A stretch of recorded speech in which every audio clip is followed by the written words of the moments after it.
compliment Tyler and all the moderators in this chat room. You are in a league of your own. It is superb. I'm Thank you, Gigi. addicted to it now. Oh, thank Thank you so much. It is the best.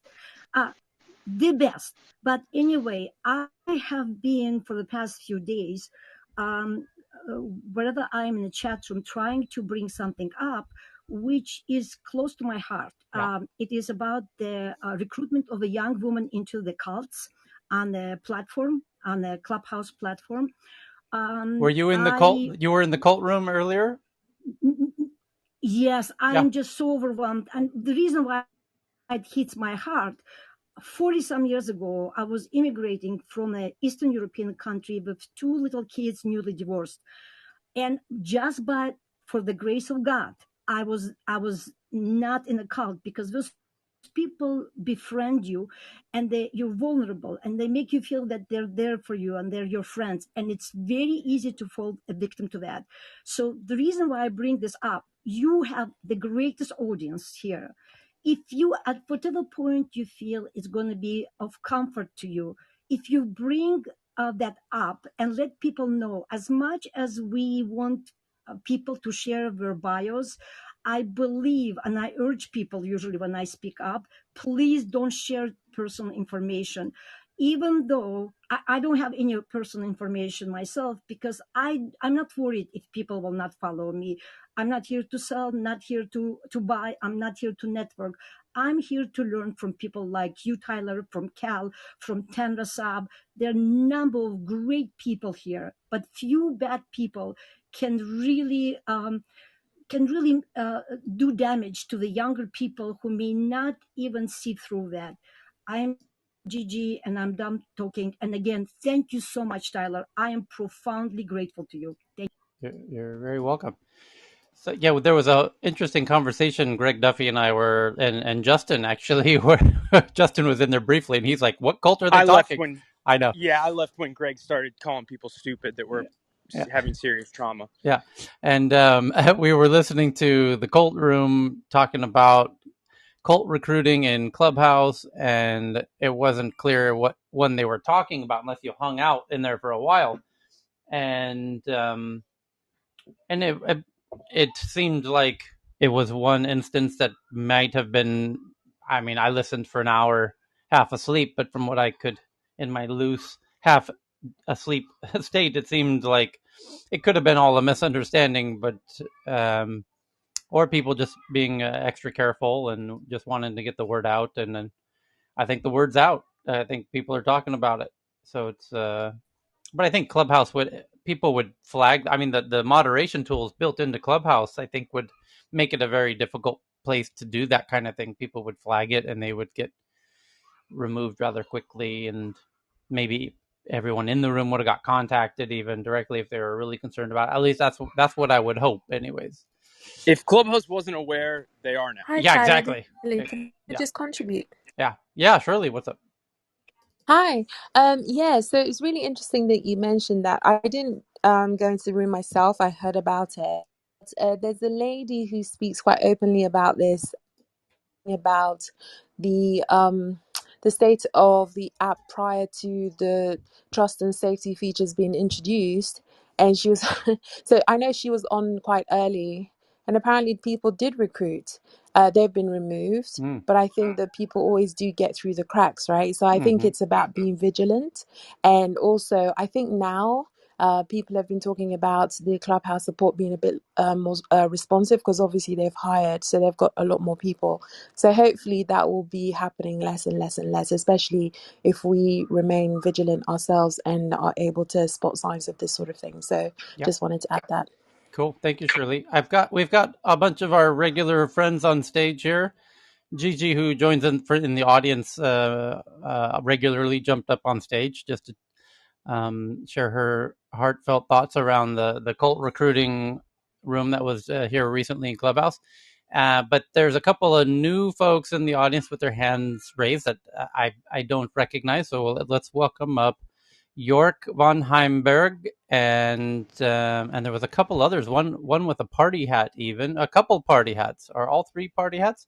And so welcome, York. and the other one's really challenging from Nambia. So I won't try. I'll wait for you to tell me how to pronounce that. Are you up on stage now, York? No. Okay. Are they Android user maybe? Yeah. Well, yeah. Exactly. That's what I'm wondering. And there still might be some bugs with Android, honestly. So, but just a couple new folks in the audience. Just wanted to, for those who are daring to jump up and say hi, I figured we would make a few new friends right at the start of the hour here. While they're joining, we'll just say, I hope everyone's having a very lovely start to their week. Hope you had a lovely weekend. We did meet about 7 hours ago for the other time zone, the more European morning time zone, and fantastic conversations. Yep. I have to say that might have been my favorite gathering we've ever had. That was fantastic. It's one of the most richest content ones that I've seen in the last few weeks. A few great topics. Yeah. And then to recap, just before, while people are still coming in, let's just go over. I had two huge aha moments.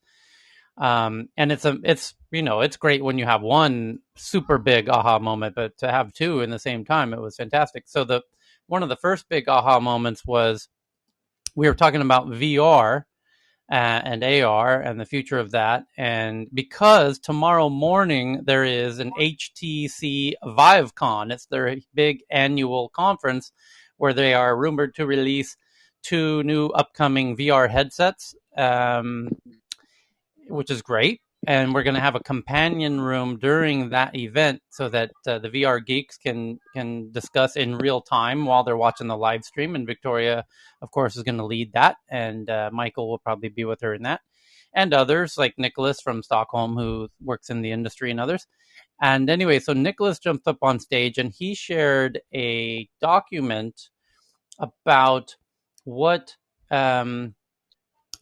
is possible to the platform with AR and VR in terms of, and by the way, I tweeted this from the Tech News Around the World Twitter account, so you can see this document at TNATW, which is short for Tech News Around the World. You'll have to scroll down about 6 tweets because we did a lot of tweeting during the session, and you'll see it's an image with a face with an eye, and I'm going to read it here. And basically, when the VR goggles are on somebody's face, on the user's face, there is eye tracking going on by a company called Tobii.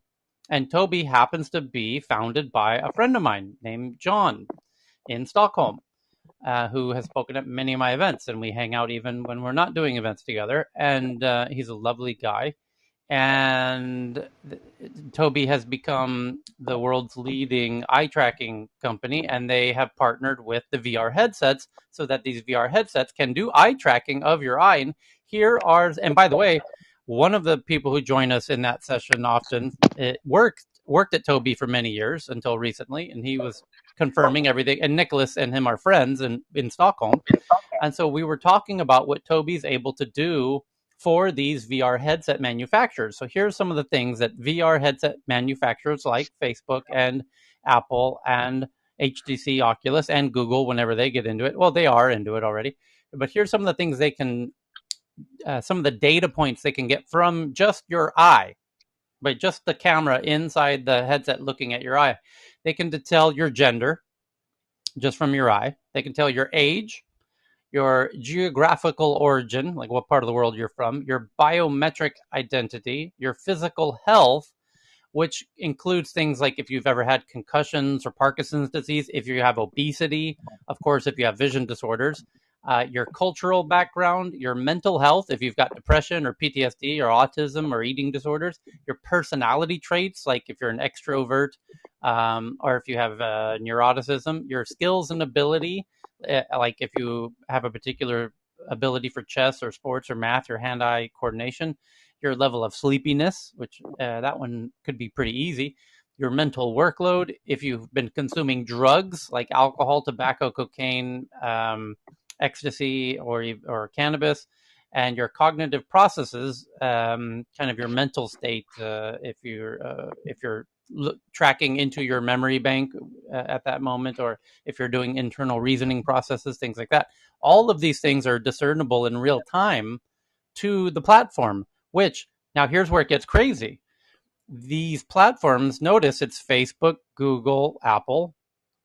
And if you think about the big advertising networks in 2021 online, if you're going to advertise on the internet in 2021, you're probably going to advertise with Facebook or Google. And now Apple's starting to get into that game as well. So what could they do with all of these data points in this new ad? You think Facebook knows a lot about you now? You've seen nothing yet. Wait until you get these goggles on, and then here's where the real aha moment was, when I realized Facebook is well known with their Oculus headset. They do not let you use the Oculus headset unless you link it to your Facebook account. There was no way around that. And Michelle, who joins us in that other time zone often, and she's on stage, and she said, well, actually, that's not really the plan, right? The plan is that you won't need to link it. And Nicholas took it personally, did some digging. He's like, here, I'm reading it from the book right here. It says you got to link it. And Michelle says, well, we'll see how it pans out down the road. But it made me real. It never occurred to me why Facebook had such a strong interest in VR, but realizing that it's the future of advertising and the future of kind of marketing, and it is a whole experience. And I think very legitimately, it's the future of games. It might even be the future of dating, the future of productivity. Yeah, for sure. I think so. But wow, the whole concept around the kind of medical condition. Medical, of course. And by the way, that's a lot of what they're going to be talking about at this HTC Vive event tomorrow. That the titles of the sessions are things like, the future of medical and future of productivity. And of course, all those things, of course. But the what they can do with this eye tracking stuff is really impressive, like truly impressive. And a lot of, by the way, to be fair, a lot of it can be done now through cameras on your phone, on your devices, but not nearly as accurately as best I can tell. And that's why I want to get John in here, who is the co-founder of the company, but he's actually kind of removed from it now. Now he's a VC in Stockholm, which all the Swedes in the audience know. But lovely, lovely guy, and he'll tell us, how to think about this. So I'm gonna be pinging him today and get him to join us tomorrow, hopefully in the morning session. So we can get him on the record for what's in store in the future. And here's Nicholas in the audience here, raising his hand. Sorry, I didn't notice you, Nicholas. I was busy recounting what you were sharing with us earlier today. Okay. Yeah, but I retweeted your tweet from the Tech News Around the World Twitter account, which I think you saw. So thank you for that. And it's just fascinating. So that was one of the big aha moments in this VR conversation that we got into. The second one was around... what's his name? Was it Dave from Beijing? That's right. That was Dave. That's right. Yeah. Yep.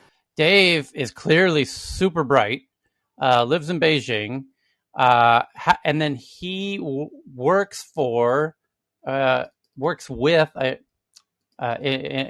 partners with, in some capacity, the Chinese government around their mining of crypto. And he knows all the intimate details. And we were chatting in DMs. I just want to pull up his DMs because he said a little more extra context that I can share. Here, David Chang is his name. And so he is working with the People's Bank of China, which is the main bank in China, and is involved in the Belt and Road Initiative and Financial, which is the Alipay, the number one payment system, on the digital currency, what they call the DCEP, the digital Chinese yuan. And his group is the largest crypto mining group in China. And he had a lot of inside information to share, which he did share. And holy cow, he was saying that one of the key things of the Belt and Road Initiative, the world's biggest ambition, the world's biggest development plan that China is spending trillions of dollars developing the old Silk Road and ports all over the world and bridges and roads and trains and everything throughout, all the way from China over into Africa, really spanning the globe. And part of the reason that they're doing this is it's these loans that they're giving these countries to do these development projects. But in fact, they bring in Chinese labor to do a lot of this work. So the money ends up back in China. The loan money ultimately ends up back in China, a lot of it. And then the country needs to repay this loan, which they often have trouble doing. And we dove into Zambia because I had just dove into Zambia a few days previously because it's the copper center of the world. A huge percentage of the world's copper comes from Zambia, and China has been particularly focused on Zambia for many years now, and I couldn't figure out why. And then he was saying that the Belt and Road Initiative is creating a digital Chinese currency is going into the foreign reserves of these countries as part of these loans, which I had suspected that, but I'd never heard anybody say that. Certainly nobody with some authority on the topic. And he's Chinese and he lives in Beijing and he works with this firsthand. And he sounded incredibly believable on this point. But where it got really interesting is I asked him the following question, and this blew my mind. I said, hey, David, on this Belt and Road Initiative, a big part of it is these copper mines in Zambia. And it seems like the Chinese are so focused on it that it seems like they want to corner the market on the copper supply of the trade. And if they could do that, then they could be in a position to force the trade of that copper be done in whatever currency they wish. Because if you want copper, hey, that's fine, but you got to do it in this currency. We're not going to take dollars or yen or euros or whatever. If you want to buy our copper, we cornered the market. If you don't want it, tough, good luck. Go buy some copper somewhere else. Good luck with that. So they could essentially force that if they corner the market on the copper supply, then they could use that as a very strong leverage point to introduce their currency into part of this trade. And that fits well into, so Donna, you're flashing your mark there?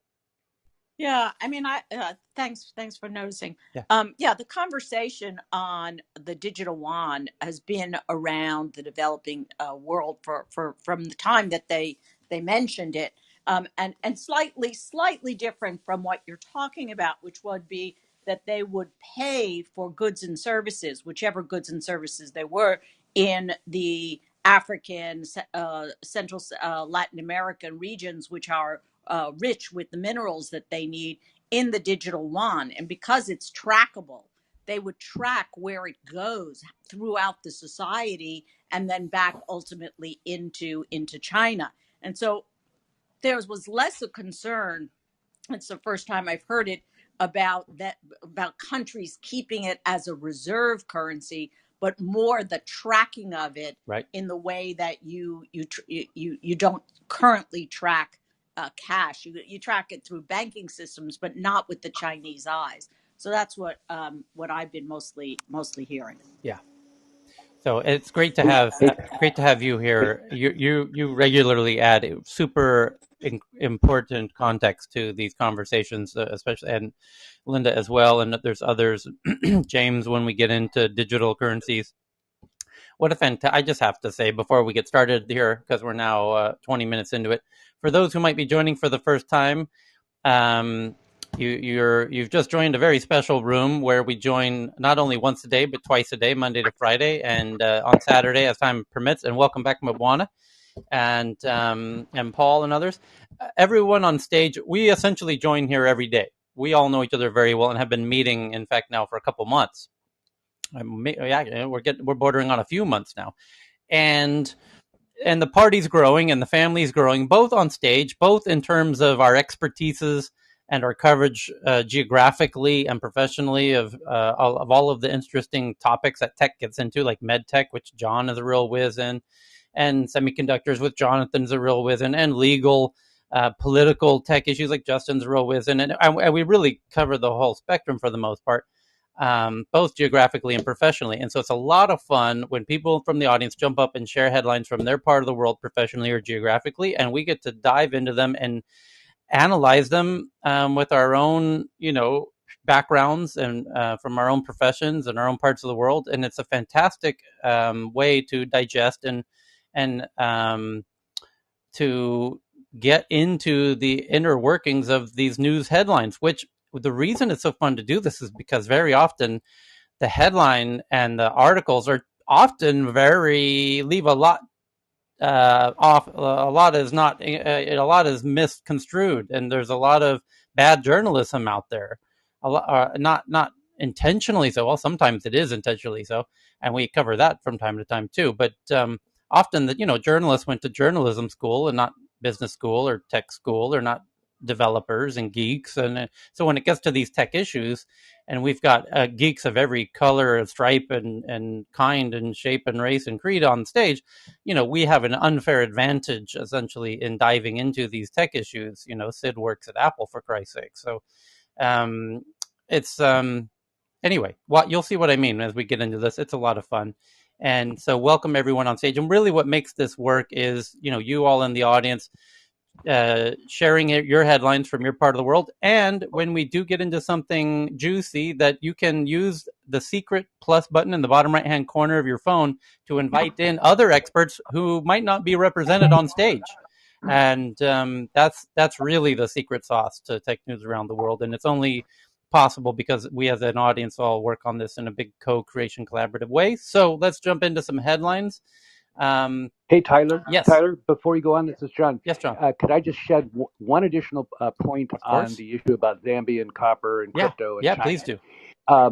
We need to start thinking about copper as a rare earth, because the evolution of response to climate change involves wind turbines. It involves wiring to solar farms. It involves wiring on electric generators and electric vehicles. Nearly everything that is commercially profitable to monetize copper wire. Climate change technology is copper. So the fact that China's choosing copper is not an accident. They already control so much of the rare earths. Just add copper to the list of rare earths that they're getting a corner of the market of. This is John. I'm done. And Tyler, real quick, I just wanted to say, while I haven't done any verification, I find David to be extraordinarily credible. Yeah. And people have reached out to me saying that. So I'm actually thinking of adding him into some of the political stuff that I do. And I just wanted to basically just say what you were saying. Fuck yeah. It's one of the first times he's really gone deep on our stage, and I was like, holy shit. I mean, he's brilliant. Yeah, he's brilliant. And he's a great storyteller. He's legit. Yeah. I mean, everything smells good so far. So, he said he's coming to Thailand here very soon as part of the Belt and Road Initiative, which I happen to have friends in the government here in Thailand, and I know they're working on some Belt and Road Initiative projects firsthand myself. And that's why when he said he's coming here to do that, I was like, oh, he's legit. So, and he said, and he's like, yeah, let's meet. I'm like, you better believe we're going to meet. So, and I'm adding him as like my call to the Tyler. He's going to help me co-mod some rooms and kind of be the crypto. Yeah, that's where I met him actually. Oh, let me do this for Justin. That's actually, and I realized couldn't remember. That's right. I couldn't remember where I had seen him previously, but it was in your room where we were talking about the future hegemony, China, America conversation, and it was such a brilliantly balanced conversation. But I remember he was your co-mod on stage. That's right. And I'll fill people in, but you gave me a phenomenal idea, which I'll bring up during my headlines. So this room is just great. I just got to say that. Great work, Tyler and Call. Yeah, go. You can do your headline now. Do your headline, Justin. Okay, my headline is, and I can't get too far into it, but essentially it's a New York Times article, is scrutiny of cryptocurrency grows, the industry turns to K Street. Now, what is K Street for everybody? That is the symbol for big money in Washington, D.C. politics. So the article basically says if cryptocurrency is going to replace banks as the main form of currency, this will be the moment that goes down in history, because what's happening is all the cryptocurrency big players like Bitcoin, and then it goes into Binance and Ripple and Coinbase, are essentially not only hiring a ton of lobbyists and spending shitloads of money, and that's the academic term, They're also hiring lobbyists who were in very, very prominent positions in past administrations, from former Clinton staffers to Trump staffers to Obama staffers. And the industry is very bullish and hopeful that the Biden administration is going to be much more lenient than the Trump administration, because apparently the Trump administration was not kind to crypto. So the last thing I'll add is, being a member of the tech news around the world, which is a fantastic club, I've seen this growing interest in not only crypto, but crypto regulations. So what we've done is we're going to set up a crypto regulation series, and it's going to be headlined by a congressman that we've had on the show who sits on the Financial Services Committee, who's committed to coming back on the show. And it'll probably be in June, but just look out for that, because we're going to now start to focus on stuff that people in this room are interested in, to kind of tie it back into what's going on here. Yeah. Justin, make sure David Chung is there too. Tyler, just to add to that, Tyler. So I don't know if you guys remember when we had the last the boom on crypto, 2017, early 2018, when the Bitcoin reached 20,000. I don't know if you guys remember that all of these, Bitcoin companies and crypto companies and ICO-led companies were paying $30,000-$40,000 for social media marketing guys. There was so much money was flooding in. And then, do you remember when Facebook came in and said they banned anything and anyone talking about crypto on Facebook? Or any social media marketing. No. So I think this is the similar thing now. What's happening? No, I don't remember it's not that. similar. No, it's not similar. No, it was similar. Look, let me explain. Okay, so what happened was that, remember the ICO, when the ICO... I remember it. I do remember the ICO boom, which was also around the time that Bitcoin boomed to 20,000, yes. So a few months later, because what happened was there's a lot of social media, so all of these ICO-led companies... I see what you're saying. Facebook what happened was there was a lot of scamming going on with these ICOs. Yep. And Facebook did. I don't remember this honestly, but what you're saying is that Facebook didn't want people promoting these scammy ICOs, basically. No, just scammy at all. Facebook completely banned anything to do with crypto for a short period of time, until so no one can just go into Facebook. If anything, even events, if you're marketing any events around crypto, they were banned, because it was because pumping and dumping all of these ICO projects. Because what they done is they raised all these billions of dollars, but there was none of the projects. They just were allocating a lot of the money into lobbying through social media. So I think what I think, for Justin's point, is happening the wave number 2 now. Now it's in the trillions of dollars, so they are targeting a lot of the lobbying, right? So of course, what will happen is that there's always going to be one politician who's going to make a mistake, and then that they'll tail the money back and they'll follow the money. That's when they'll realize, and they will probably put a ban on lobbying from these kind of companies. No. From who? Wait, Kieran, what's happening who? Is you say them. Who do you mean them? So let me put it this way, right? So for example, in UK, if anyone were to be found, any members, any parliament member of parliament were to be found out that they received $30,000 from a non-regulated crypto company that's been asked to influence FCA or a Bank of England decision on a certain reports that's coming out. That's what they're doing. They're just lobbying certain regulations that's coming ahead, right? So when they follow the trail, what happens is that... Who do you mean they? Like the Winklevoss twins or something? Absolutely. I mean, look, there is a lot of money here, shady money in this space, right? So, I cannot... No, I think that, Kieran, I'm sorry. I think you're off on a wrong tangent here. I think it's very different from what it was in the ICOs. In the ICOs, the 40,000 are the kind of people that you're talking about that were being hired, were doing crummy marketing, scammy marketing. Many of them got served with subpoenas. So Dogecoin is not a scammy marketing, is it? Dogecoin is terrible, and I think it's going to wreak havoc ultimately with consumer protection. Well, let's talk about the lobbying and the article. Let me right-size this conversation. So, just like large food companies like Smithfield, or let's use banks, JP Morgan Chase, and any big bank that you can think of, Bank of America, they all spend millions and millions and millions of dollars legally on lobbying. The crypto industry, which everybody understands, is a newer industry. And up until this point, they haven't started sinking serious money into lobbying.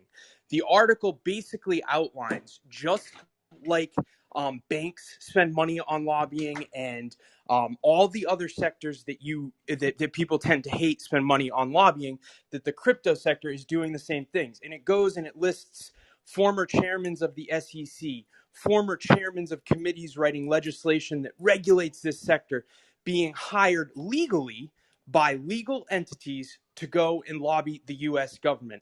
Now, why this is interesting is a couple of reasons. Number one, they're trying to shape future regulations in a legal manner, and it's showing that this industry, which was once nascent, is now extremely powerful and exerting that power in a hard and tangible manner in Washington, D.C.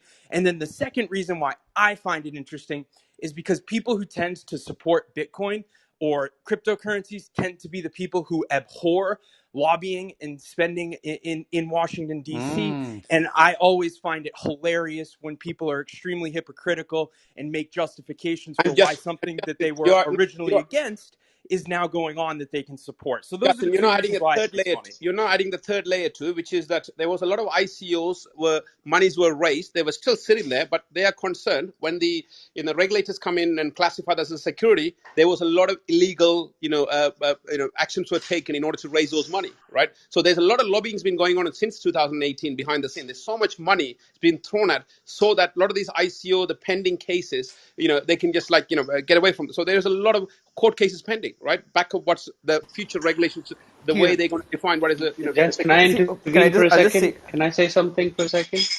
There are many So, lobbyists on first of all, Clubhouse too, by the way. both Kieran and Justin and everyone, whatever you're saying is 100% correct. Particularly Justin, the way that he nailed it in the last comment. Sorry, can you guys hear me? Yeah, you sound great. yeah, please go ahead. Yeah, thank you. So what Kieran is saying there is correct. When there was companies out there that were running scams by hiring influencers on Facebook to run all of these marketing campaigns, I see what you etc., mean. that was outright banned. Right. That was outright banned by Facebook right around the 2007 ICO boom. Donna made a very clear point there around certain things being scams, certain things not being scams. What Justin said there is absolutely 100% correct as well. There are certain individuals that would be considered to be interested in, for example, being paid legally by boards and be sitting on these boards and etc. Not just lobbying, but actually looking at the regulation and going into government bodies and trying to speak to them about looking at these interesting structures. But they wouldn't have their own holdings in them. There's two different concepts. So what Kieran said about England is correct. That in certain instances I'm forgetting, there's a law or certain legislation in place which forbids if a particular individual in the United Kingdom is caught and has been paid off by a particular company and is caught later lobbying the United Kingdom, whichever division they're lobbying, saying, this particular company should be recognized or regulated, they will face jail time or fines. The same is the case in South Korea and various other jurisdictions. I hope that is a sufficient summary of what everyone is saying. I think that hits the nail in the head. Yeah. Thank you. And to underscore what Justin said, Consensus, which is the studio that was formed to build dApps on top of the Ethereum blockchain, they've closed their Brooklyn offices and their headquarters are now in DC. They believe that they are large enough and want to be, the dApps should be a little bit more on their own, but their principal thing they're interested in is future regulation. And Ethereum does have, to be a pun on words, something at stake, because as they move to proof of stake, there has always been a rumbling as to whether or not that might be classified as a security, even though it is now currently classified as a commodity under the CFTC. Thank But you. this all brings Donna, up I think this when you brings up mentioned one real quickly. I just want to bring up the point because it's becoming clear to me now, kind of for the first time, that one of the call it a problem, one of the frictions that crypto adoption has is it plays against the conventional political games of lobbying and greasing the wheels and the typical machinery in Washington, D.C. It's Satoshi Nakamoto doesn't have a lobbying team on Capitol Hill, for example.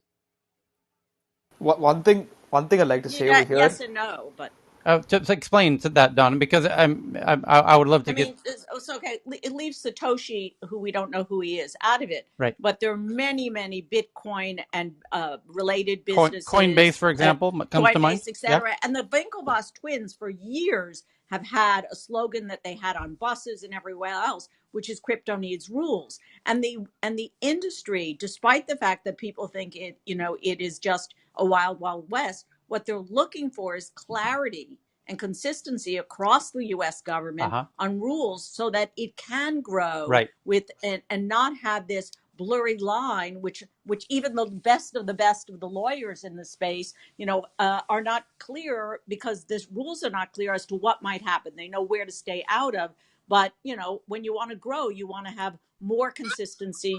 The startup now, which was a big startup, is now growing with many startups on top of it, and it's bringing more and more business. And now a lot of the banks, the financial institutions that are highly regulated and have lots of lobbying, et cetera, are offering these products. So I think that this industry has moved enormously, Right. and it wants regulatory clarity, Right. and consistent across the But country. because it's the banks who are now bringing it to the table, because they're the ones who know how to play the game, and that's why it will come in that of that variety. It'll come in a way that is in line with how the banks would want it to behave, essentially. Maybe and maybe not. The article, and the reason why it's important, and maybe I didn't do a good job of explaining this. By the way, I just crypto. I just retweeted your article from the Twitter account so people could read it. Everybody go to Tyler's Twitter. No, it's the Tech News Around the World Twitter account, TNATW, and it's a New York Times article. And but please go back to that, Justin. Yeah, and he's a really reputable reporter. Like, this is no bullshit. Basically, though, Tyler, is what I'm trying to say is the cryptocurrency world is now doing exactly what the banking world does. Right. They're paying former politicians. Right. They're hiring these lobbying firms, and now they are, or they do, as of right now, have that big business industry. You got to look at them now like any other Fortune 400 or 500 company. Yep. That is the influence they're trying to exert on the political spectrum. Now, just to really put a fine point on the troubles that this industry is going to have, and what Donna said is essentially the big players will want regulations so that they can know the rules, and then they can play in the gray area with all their lawyers and whatnot. And generally speaking, in industries like, for example, big tech, you have most of those large tech companies not want a repeal of Section 230, not want antitrust legislation. So what happens is they create these associations and these alliances, and their influence is multiplied because now they're all spending on the same thing. What's happening with cryptocurrency, though, is you have this industry war where the largest players, and I don't know the names cited in the article, but they're fighting each other on what they want the future of these regulations to be. So in addition to being a new agency, new industry that's kind of getting up and running with their influence in DC, they don't have any industry consensus from not only the platforms, but also the coins themselves. So instead of presenting a united front to lawmakers, you have these companies literally lobbying against each other. And for a new industry, when you're trying to explain something that's new to Washington, D.C., or policymakers anywhere, it's super confusing for the people who write the legislation. And that in of itself can lead to two things. Number one, a delay in clearly defined regulations. And number two, additional mistakes and loopholes written because they try and satisfy both opposing views, which most of the times is impossible. So I hope that kind of lets Justin, I'll point out two things on what you say. One, concerted effort depends if it's a ruling, if it's a potential proposal or ruling that has broad-based impact. I point to the proposal that Mnuchin did at December 23rd with the shortest window possible, not even administratively law possible, on hard wallets. And there was 7,700 letters. There wasn't a single place that is in the crypto industry that wrote a letter, and all very highly focused letters. None of this like, screw you, this is terrible type letters.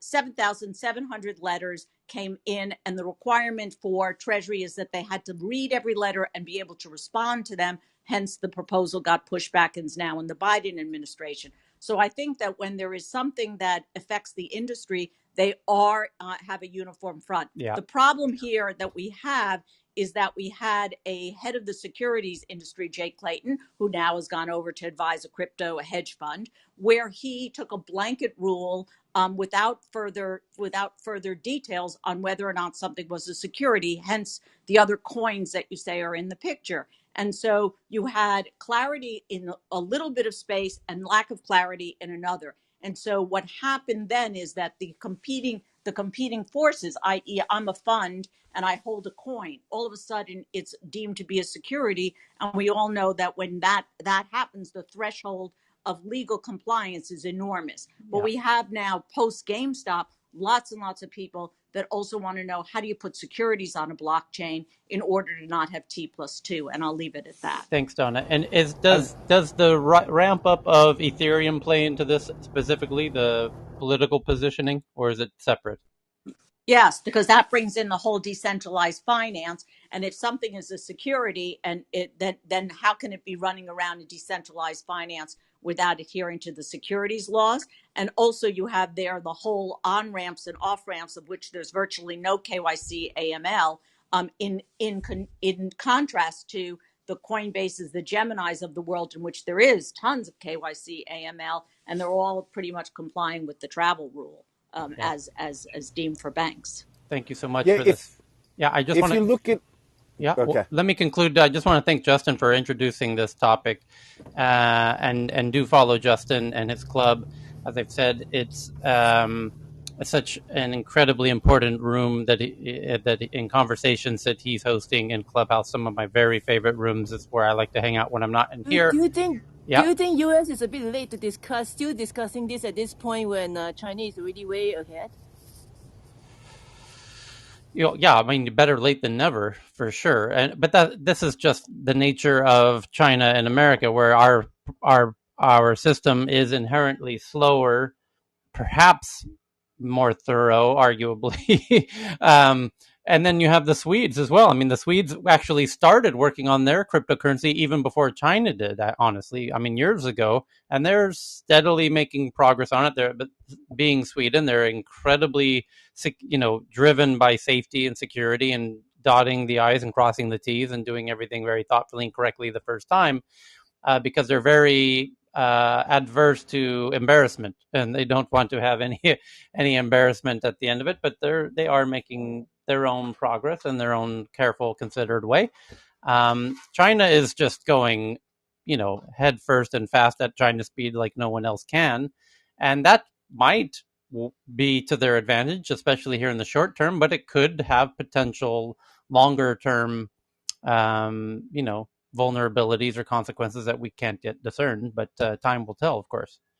I mean, Tyler, they could always be the first ones to start, and that's why they're the first ones to come out too. Yeah, but and then Akhil, I think we can shift the conversation to India, which is Akhil and who else? Monica, is he here? Monica's here. Is Monica here? No, but there was Raghav too. Raghav as well, Raghav. Right? Yeah. Go ahead with Akhil. Yeah, so I've got really, really good news. Google begins surfacing vaccine centers, hospital beds, oxygen info in India, which is huge for us. I'll give you the context why. Because for the last few months, everybody on social media have been sharing numbers. People have been spending hours calling up these numbers, trying to verify the leads to see if they're legit. People kind of got scammed on these things, and some people found it very difficult to find the right help at the right time. So it's really amazing that the world's most used search engine is putting its focus on our country and helping us get the right info. Yeah, I'm really excited for this. I'm looking at this article now on TechCrunch. It's so good. I want people to see it, so I'm tweeting it from the Tech News Around the World Twitter account. And I can see why you're excited about it. I can hear it in your voice, which is what made me look at it. And now that I'm looking at it, it's Google, basically on Google Maps. When you're in India, it's now showing where the vaccine centers are, where the hospital beds are. I guess doing what Google does, which is real-time data. That's one thing they do better probably than anybody, is they're showing the actual real-time availability of oxygen and hospital beds, which are of incredible concern at the moment in India. And people are bringing it in, but there's not a clear, visible way to know where the oxygen and the beds are. And Google's stepping up and prioritizing and adding incredible value by making this visible through the Google Maps apps. And one more thing they're doing, brilliant stuff. Google Pay is widely used across the country, and now they've rolled out a COVID aid campaign in Google Pay where users can directly donate to marquee charities like UNICEF India, Give India, stuff like that. So that's amazing. They're doing impact at scale. I didn't realize Google Pay was widely adopted in India. It is. Yeah. It is. It is. Then even better, as you said, and as is mentioned in the article, where it says Google said on Monday it rolled out a range of updates to Search, Maps, YouTube, and Google Pay services in India to display and boost authoritative and credible information about the coronavirus to help people in India find vaccination centers and other resources to navigate the crisis. Google Search is doing stuff. Google Maps is doing the stuff I talked about. Google, and then as you mentioned, Google Pay is being used in helping with the channeling the funds to the right places at the right times. And kudos to them for this, man. And as you know, as much we give a lot of shit to Google and Apple and Facebook from time to time. But when big companies do great stuff, you gotta applaud them for the good stuff they do as well. So thank you for sharing that, Akil. I'm going to tell you, Tyler, the only reason we have not the only reason, but the major reason we have so much innovation happening in the company is because these products are free for us and we can access information. Yeah. So thank you. Yeah. So thanks again for that. And then who else had some India stuff today? It was Raghav. Are you on the stage, or you were just sharing it from the? Oh, there you go. Go ahead with your article. It wasn't India related, so if you want to wait and see if anyone else has any That's right. I'll read it for you. It's Apple invests $45 million into Gorilla Glass. The announcement comes amid rumors of a bendable iPhone. As we had a headline about a week ago that Apple's going to be doing an iPhone where it's foldable. It looks like a normal iPhone, except when you fold it open, it becomes double the size. The screen is double the size. And the rumors this week have intensified around the foldable iPhone as well. I think everyone in the Apple rumor mill has been echoing that story. Well, I mean, the oracle of Apple rumors is this person named Kuo in Shenzhen, who themselves said, and has the best record of making these predictions, and goes into intimate details that only somebody within the company would know. And so Kuo said, yeah, this is coming, and here's how many units they expect to sell, and here's when it'll launch, and yada, yada, yada. So it's definitely on its way. But to this point, your article from The Verge of Apple investing $45 million more into the Gorilla Glass company, and as they say, the announcement comes amid rumors of the bendable iPhone in the next 16 months or so, definitely tracks, because the whole point of this Gorilla Glass is that it's bendable. So it will be... they definitely need to make, the next generation of that product to really make that physical product a reality. So it looks like we are on track to get the new fold open iPhone. It's almost like a tablet in your pocket at this point. Very exciting stuff. So thank you for that, Raghav. Yeah. Anything about whether it can break or not? I mean, each generation gets better. My latest trick has been, and I can't believe it took me, since I've been buying these damn phones since 2007 every year without skipping a year. And so, Jesus, what is that? That's a lot of years. 14 years or whatever. That's 14 years. Yeah. That's 14 so years. Now I used to buy a case. I used to not buy cases, and I used to shatter my phones 3-4 times a year and just get new phones. And now what I've done is they have these incredibly thin, clear, tempered glass sheets that you can put on top of the screen. And I used to laugh at people that did this, but my God, it stops your screen from getting smashed when you drop it. So, and I've dropped my phone 3 times already this year, as I always do. But now when I have this extra tiny and really invisible clear protect tempered glass on the top, my screens don't shatter anymore when I drop the phone. So it's like, it's a really cheap way, because these little replaceable tempered glass screens are like, $12 a piece or whatever they are. So it's been my new clever way. Instead of buying Apple Care and buying all the nonsense, I just put these little covers on them. You should come to India. There are $1 on our roads. What's that? I'm just saying you should. Road, yeah, they sell these tempered glass ones for $1 on the roads. The Tyler brand one is going to be $20. Yeah. We've already got that. Do they have drive-throughs where I can just pull up do American style? I want it like a Starbucks, where I pull up, I hand my phone over out of my car window like a McDonald's, and they put it on, and then I can drive on my way. Drive-through. Sent by a drone. It's the other way around, Tyler. Yeah. They come to you when you're parked at a traffic light. Yeah. Yep, he's right. Sitting in traffic, and but instead of washing your windshield, they want to put a new screen on your phone. There you go. I love that. Yes, but thank you for the Indian updates. Let's move it over to, is there any China updates or African updates? Let's see what we got. I've got some Chinese news headlines here. Give me 2 seconds. So here's two for you. SoftBank, which was one of the acquirers of Boston Dynamics at one point, if I remember correctly, like the leading American robotics company that made these awesome viral robot videos, these dancing robot videos.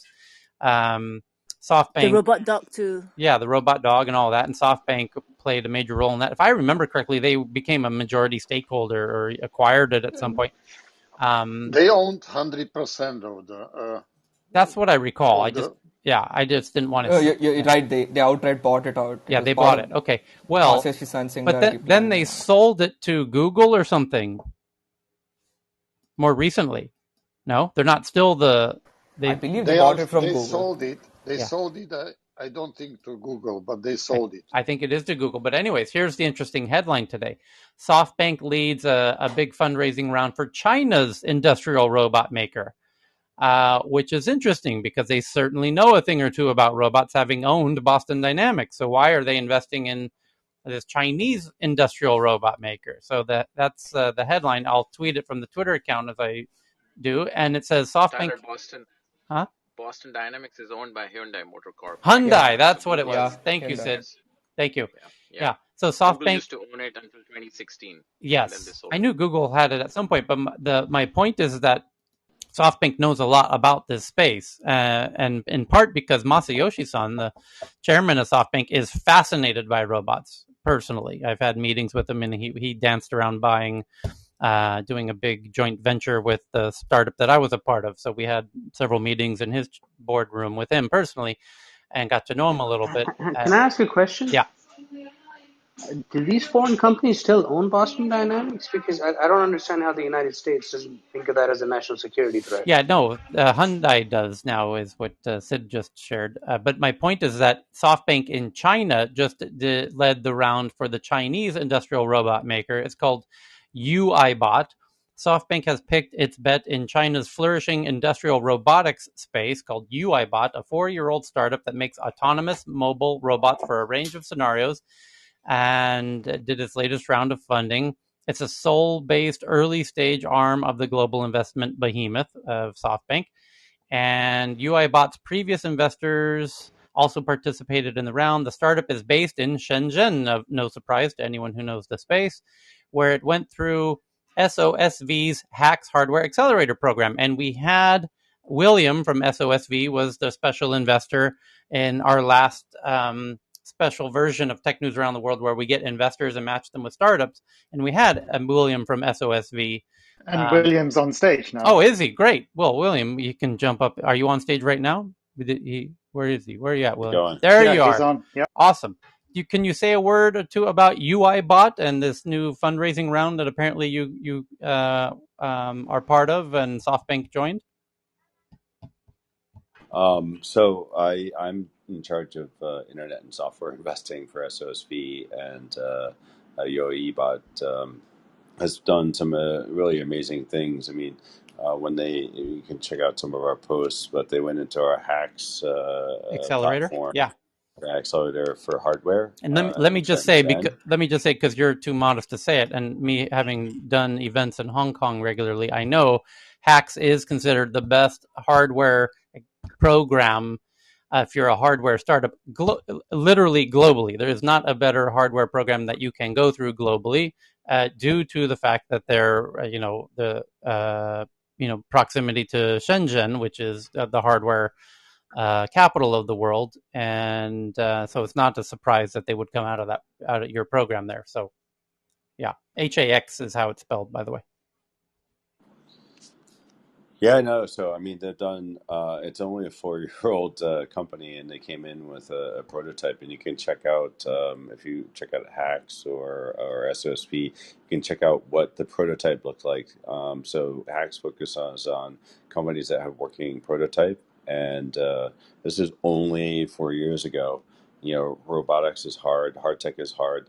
But they've done extremely well, extremely quickly in terms of taking that prototype and turning it into an autonomous mobile robot that is capable of doing a bunch of different things. It's especially been useful during COVID times.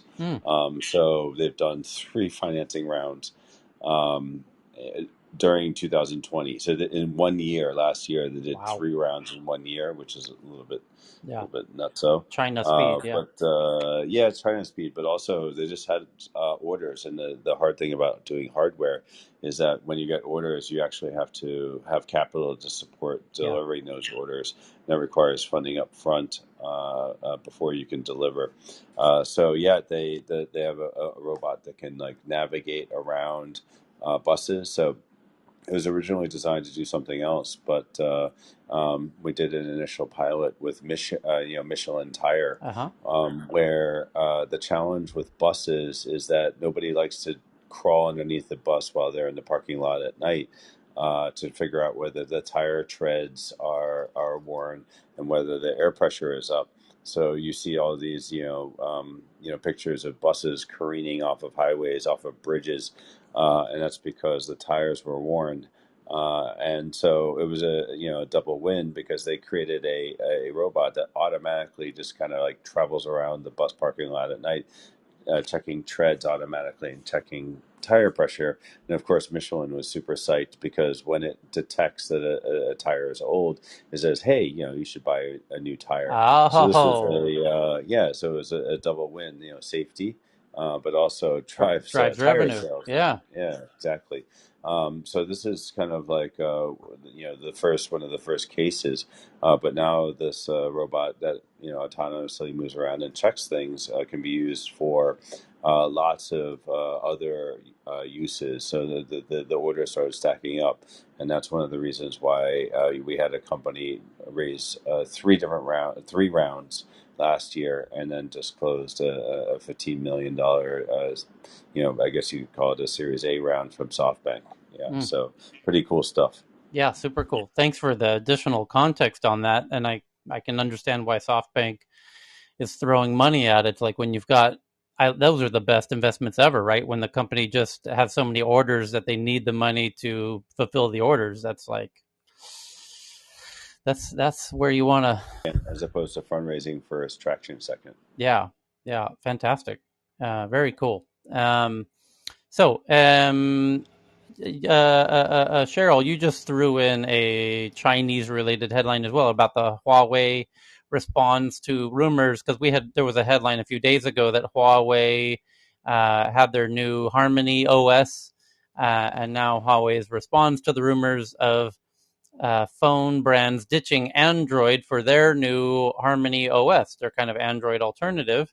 And here is, so after a story was originally posted on May 7th, 3 days ago, Huawei provided comments to some journalists who were covering the story, stating that Harmony OS is available to all smartphone manufacturers, so not just their own Huawei devices, but also to Xiaomi and Oppo, the 2 other leading Chinese handset manufacturers that are incredibly popular throughout Southeast Asia and beyond, and Xiaomi in India as well.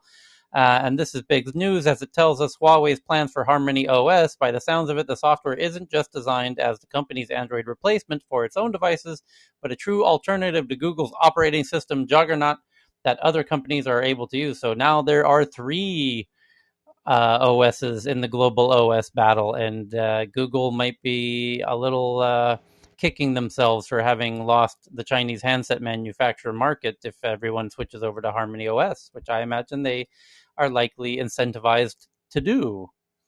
So very interesting indeed. What happens to the Play Store? It becomes only on Android devices. And by the way, I happen to know because Huawei has a team in Stockholm, and they approached me because I have the largest tech events in Scandinavia, and they wanted to promote, get the word out to all of the developers, all the Android developers, that if you want to be on Huawei's devices, Huawei needed to make its own app store. They're not allowed to use the Google Play Store anymore, even though they were using Android. This is 2 years ago. So they were allowed to use Android, but they were not allowed to use the Google Play Store. So Huawei had to make what it was called the App Store or something like that, the Huawei App Store. And your Android device needed to be reconfigured. It was a tiny configuration detail. I mean, it was like a one little line of code, but you would have to recompile it and upload it to their store and get it approved into the store and etc. But they needed to alert everybody that your apps, when you resubmit them, need to be done in a new way to go into this new Huawei store. But now Huawei has basically said, screw it, we're going to make our own operating system, not only for ourselves, but all for the other Chinese or anyone else who probably wants it. But it's probably very aimed at the Chinese hardware manufacturers. As they said, Xiaomi and Oppo are the other 2 leading hardware manufacturers. So it'll be very interesting to see if Xiaomi and Oppo do adopt their new operating system called Harmony OS. And if it gives them some inherent benefit that Android didn't, which I imagine it probably does. So I imagine they probably will have some intrinsic reasons and incentives to switch from Android to Harmony OS, but time will tell. We will see. No doubt there will be further headlines in days and weeks to come around this. Tyler, Yeah. do you have any insight on how the app porting works from Android OS to Harmony OS?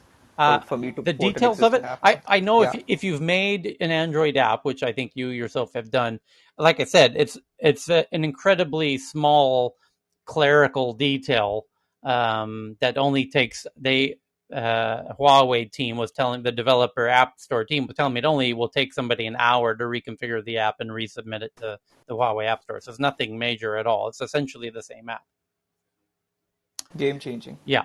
Well, it means there's 3 operating systems now and 3 app stores now.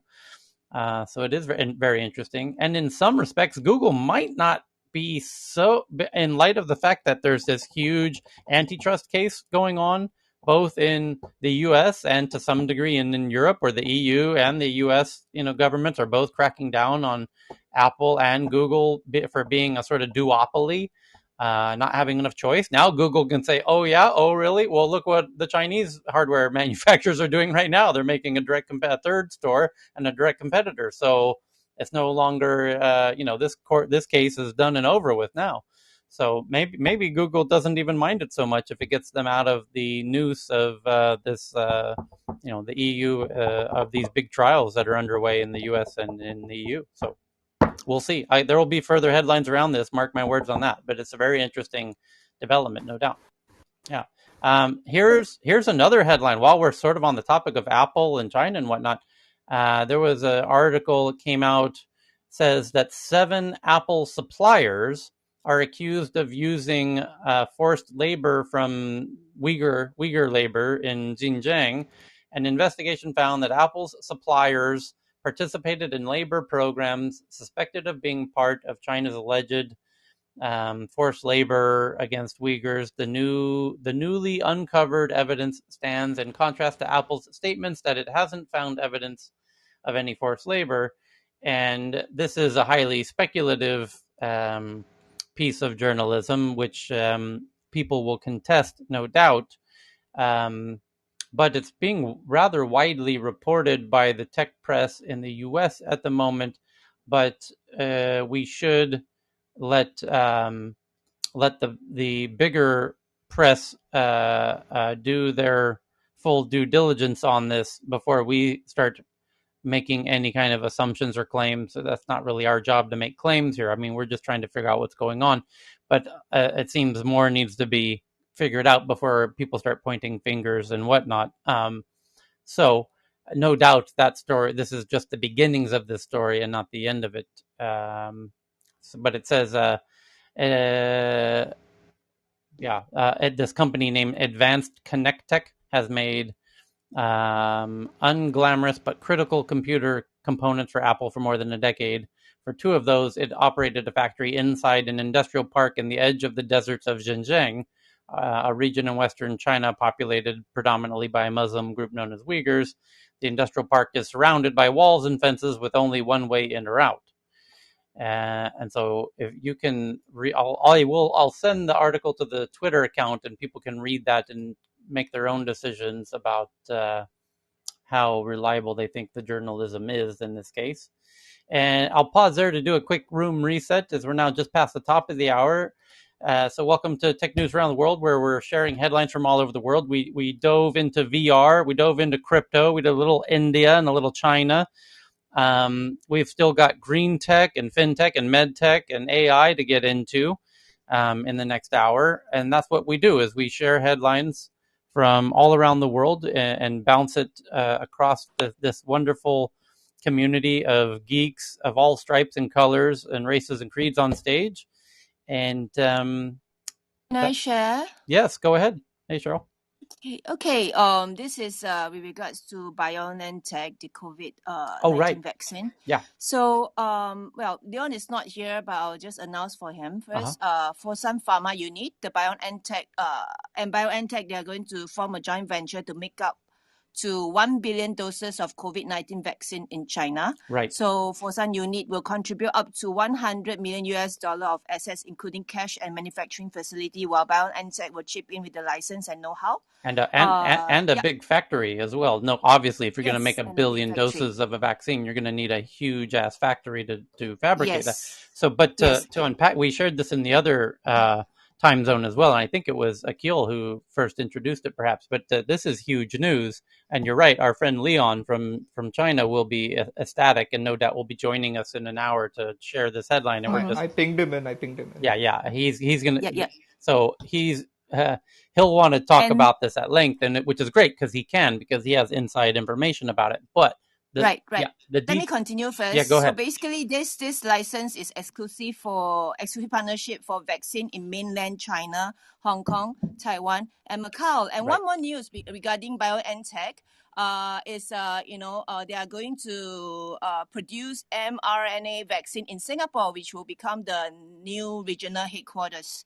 So basically, this is supported by Singapore Economic Development Board, EDB. Yep. And we are also going to help them with cutting-edge manufacturing and digital infrastructure. Yep. So basically, this will act as the regional and global supply capacity of BioNTech mRNA-based product candidates, and it will be a rapid response production capability for Southeast Asia to address potential pandemic threat. So this is going to be beyond COVID-19. Yeah, exactly. Well, here's where it gets really interesting. Okay, I'm going to drop a bomb for everybody because it's been a while since I've dropped one. So here's what's really going on. So these mRNA development, where they're able to come up with vaccines very quickly, right? In days, where it used to take years. And the key is they need distribution hubs where they can manufacture, like this new one they're going to build in China. So the BioNTech is is it Berlin where they were based? The Turkish couple? In Germany, I'm not sure exactly where. For some reason, I think it's Berlin. Oh, by the way, David Chung is in the audience now. Oh, great. Hey, David, jump up on stage if you would. We were just singing your praises at the beginning of the session here. And welcome back. Yeah. Hands off. He's mine. Yeah. Hey, collaboration. Yeah. So anyway, the issue was the BioNTech from Germany who partnered with Pfizer to make the quote-unquote Pfizer vaccine, which is really the BioNTech vaccine that Pfizer is manufacturing and distributing, is partnering with a Chinese company to do the same for China, including Hong Kong, Macau, and etc. And here's where it gets really interesting. And congrats to them; they're going to do 1 billion doses, and that's fantastic. And of course, they strategically, when they did their deal with Pfizer, they carved it out. They carved out, China as a separate deal that they could do later. And now they're really cashing in on that, and that's great for BioNTech, and kudos to them. Now, where it gets really interesting is this mRNA technology of making vaccines rather expeditiously, and no doubt John will be able to kind of fill in some important blanks in my story here, is that as part of that, you need the distribution network.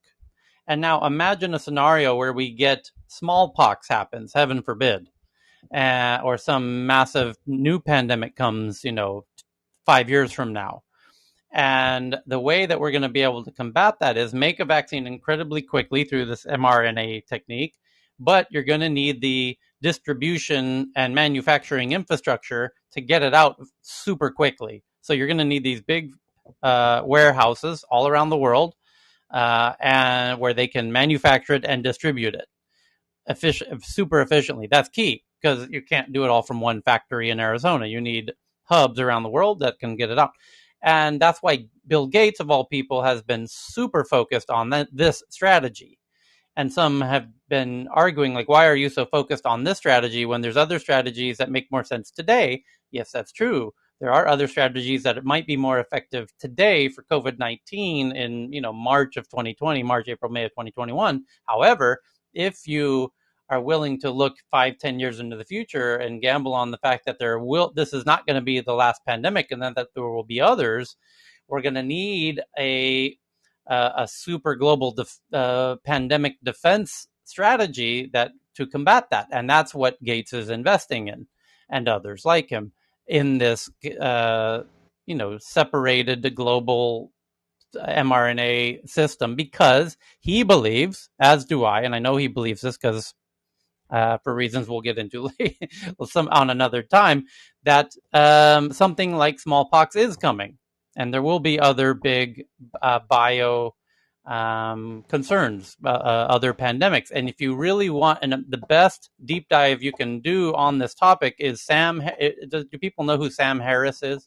He has one of the leading podcasts called, it's called, yeah. So Sam Harris just did his most recent podcast all about this. It's a 3-hour special episode called Manufacturing the Apocalypse, or Engineering the Apocalypse, where it's a 3-hour deep dive into precisely what I'm saying. And I guarantee you you will make sure that you don't have anything busy to do the next day, because you will lose sleep after listening to this podcast, guaranteed.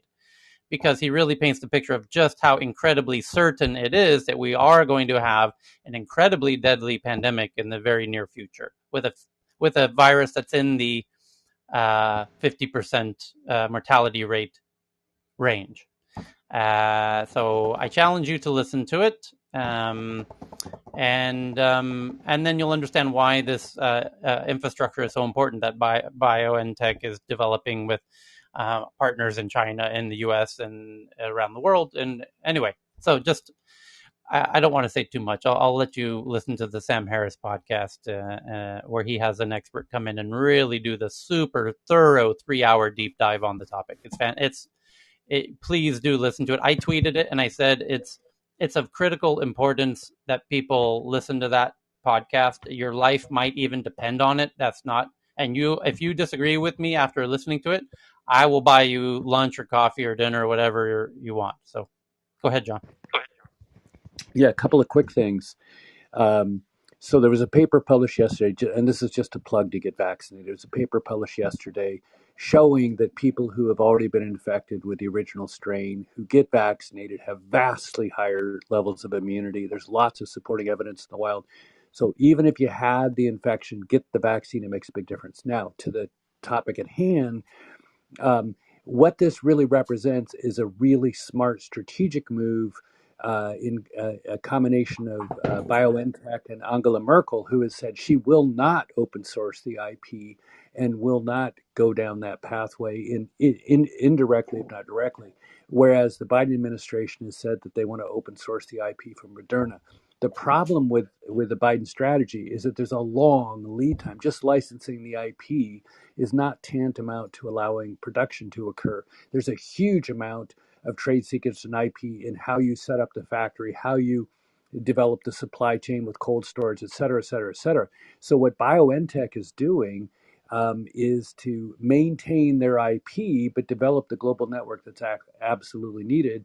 And I don't know where the Biden administration proposal is going to go in terms of releasing the Moderna IP, but this platform that BioNTech and Moderna have extends way beyond the vaccines into many other biotherapeutics. So giving away too much IP is not necessarily a commercially a move that's going to inspire more investment and innovation in the space.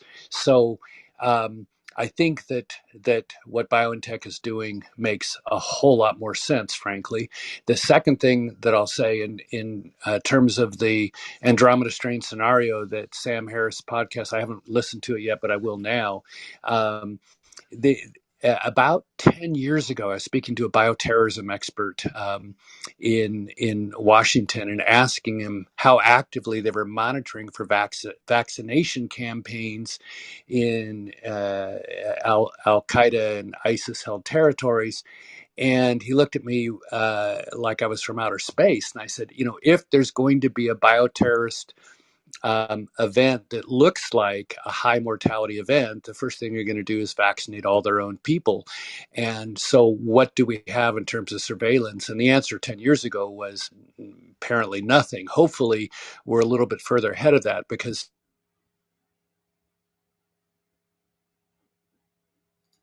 they got him. Oh, is it just me or did we lose him? They got him. Bill Gates is coming And for him. Tyler, John, come back, Tyler, I have Yeah. some Oh, sorry. Can you hear me? There you go. Can you hear me? Yeah. Yes. Oh, sorry. So, in contrast to how a 16-year-old in the garage can potentially hack a pipeline in the East Coast, I don't think it was a 16-year-old in a garage, but that risk is there. The potential for these Andromeda strains, I think, is real, but I would suspect that the campaign to do it would be much more of a nation state kind of effort, in which case you should see and be able to detect a vaccination campaign ahead of such a bioterrorist event. Hopefully we're further along now than what I discovered we were 10 years ago. This is John, I'm done speaking. Let me just give you some hope real quick. There's a little hope in that. I know that there's some really cool algorithms right now on AI where we can identify the strains, mutations, before it took a long time. Now we're talking about seconds. So there's a lot of work being done right now to be able to identify the new strains. There's this new Indian strain coming out I just listened to the WHO press release before I came in here, so I was like, and they're talking about it, that it seems to be more infectious. Deadliness, they don't know, but it seems to be more infectious. Anyway, so but then I was reading about this, how fast can they get to this? And at least what I'm reading at World Economic Forum, there is some really interesting work being done in collaboration with different universities and Chinese authorities actually on identifying mutations really quickly. Anyways, just some. It's covered. To that point, Trevor Bedford of Next Strain, I think he seems to have pioneered this. I mean, on an international level. I mean, I watched him at the beginning of the outbreak grow Next Strain into what is now the de facto world platform for tracking variants. And look, Tyler, just to add to that, there was some news came out of Seychelles last few days. I thought there was something worth tying into this news, which is that because of the way in the speed in which all of these vaccines were rolled out, not all of these vaccines are same. For example, Seychelles has one of the highest vaccinated countries in the world. It's actually the most vaccinated country in the world. But right now, it has more COVID cases per capita than India, right? So and they use the vaccine Sinopharm. which is significantly apparently reduces the serious illness and death, but doesn't do much to reduce the transmission compared to the other ones, the one in the West. So there is a lot, that I thought that was an interesting data point. It is, yeah. Yeah, this is John. Let me amplify the silver lining that I forget who was just mentioning it previously about the fact that we can sequence a new virus or a new variant and develop an mRNA vaccine in a couple of days. That's absolutely true. That happened with the Moderna. It took them a couple days to create the first vaccine. They have created an update to the vaccine targeted at the South African virus, which is already in clinical trials, which have been accelerated by the FDA and will be out soon. Pfizer's announced that they're going to issue an update targeted at the Indian variant, the B1617 variant that has a double mutation that by all modeling looks like it is more contagious and more infectious. So the upshot of that is that if we can have this global network of manufacturing capacity using the mRNA technologies and incorporate some of the recent developments around making it more stable to room temperature so that the supply chain doesn't have to be so extraordinarily cold, we have potentially a rapid response mechanism out there for nucleic acid-based threats like the COVID virus and any future that are synthesized downstream with the intent of biological warfare. So there is hope in that, but building this infrastructure at scale around the world for the rapid response is the key. Now, if we identify a virus, just for example, that appears to have a very high mortality, and we can sequence and get a vaccine, you can bet that people are going to forego prolonged clinical trials to get that out into production. So having this capacity widely distributed is going to become critical. This is John. I'm done speaking. John, I just have one question. So the development has accelerated. So post development, manufacturing and getting it to the people, are there any updates in that in terms of speed? I'm very curious to know. I'm sorry, could you state the question once more? I missed the thrust. Yeah, I get that the development of the vaccine has accelerated, as you say, from a few years to a few days. Clinical trials have been accelerated. Once it has been approved, is there any acceleration in terms of manufacturing this and actually getting it to people? Any developments in that space? So I am not intimately familiar with what it takes from the time they get the first dose of it manufactured to how they scale it. But given how quickly Moderna brought to market a vaccine based upon the South African variant that hadn't been identified as a variant of significant concern for very long, they initiated their clinical trials very soon after the variant became a variant of concern. And so my guess is, and I don't know, there are others at Moderna and BioNTech that could tell you, but the cycle time, the biggest rate limiting step right now is clinical trials.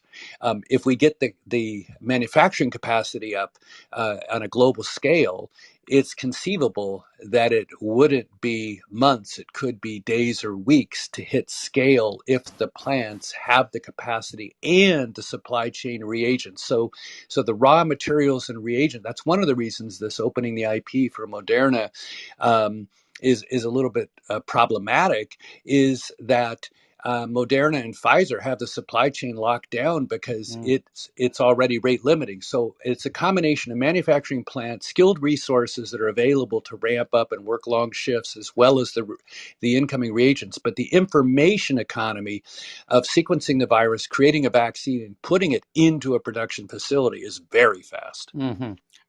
John, thank you for all of this. Do you happen to we covered a headline earlier, Hasim brought in about the liquid biopsy development. Do you have any thoughts on that? Liquid biopsy I'm very deep in liquid biopsy. For what purpose? Cancer detection, like lung cancer and things like that. No, it has long legs. The big issue there is that when you do a liquid biopsy, which means you just get a blood sample. But by the way, I just want to contextualize it as sort of to pedestrians not in the field. It seems like this is relatively news. It's in kind of news headlines that this is kind of a future med tech development of sorts that most people are not aware of, but you being, having deep familiarity with it, have been thinking about it for years, perhaps. So in the context that this is new and people are unfamiliar with it, can you Can you speak on it from that perspective? Yeah, I'm under a couple of NDAs in that space, so I'll just stick high level. Okay. But the approach is that tumors shed DNA into the blood. Tumors shed various other, cellular debris, exosomes, and so forth. There's multiple different ways of looking at the data, including combinations of those sources of DNA from the blood.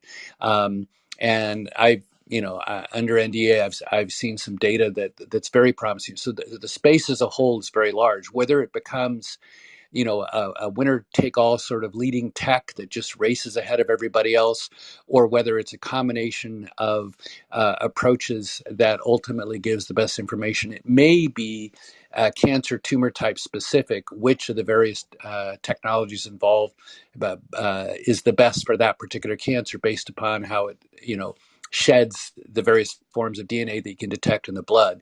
But this is well established for non-invasive pregnancy testing, looking for genetic abnormalities, because they're maternal and fetal cells circulating in the maternal blood that you can do whole sequencing of a single circulating fetal cell from the mother's blood. I mean, it is ripe. This is a very, very ripe area that is moving forward. But a lot of different approaches, a lot of different technologies, a lot of players in every space. Yeah, and what is the real kind of punchline that will get lay people excited? Is that they non-invasive biopsies essentially?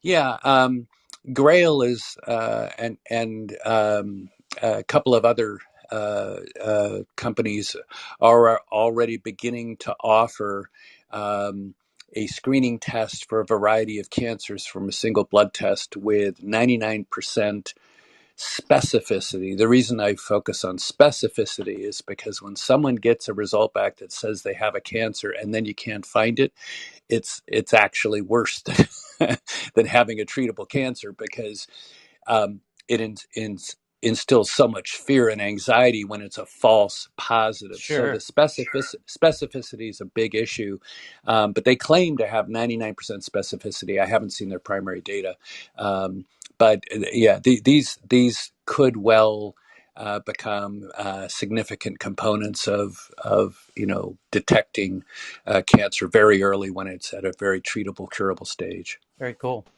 I can answer the question real quick about the dosage. So 8 billion doses today is 2.6 months with a 30L bioreactor, while they're saying that the next generation vaccines could be done in 8 days, which pushes us to the point that John was talking about.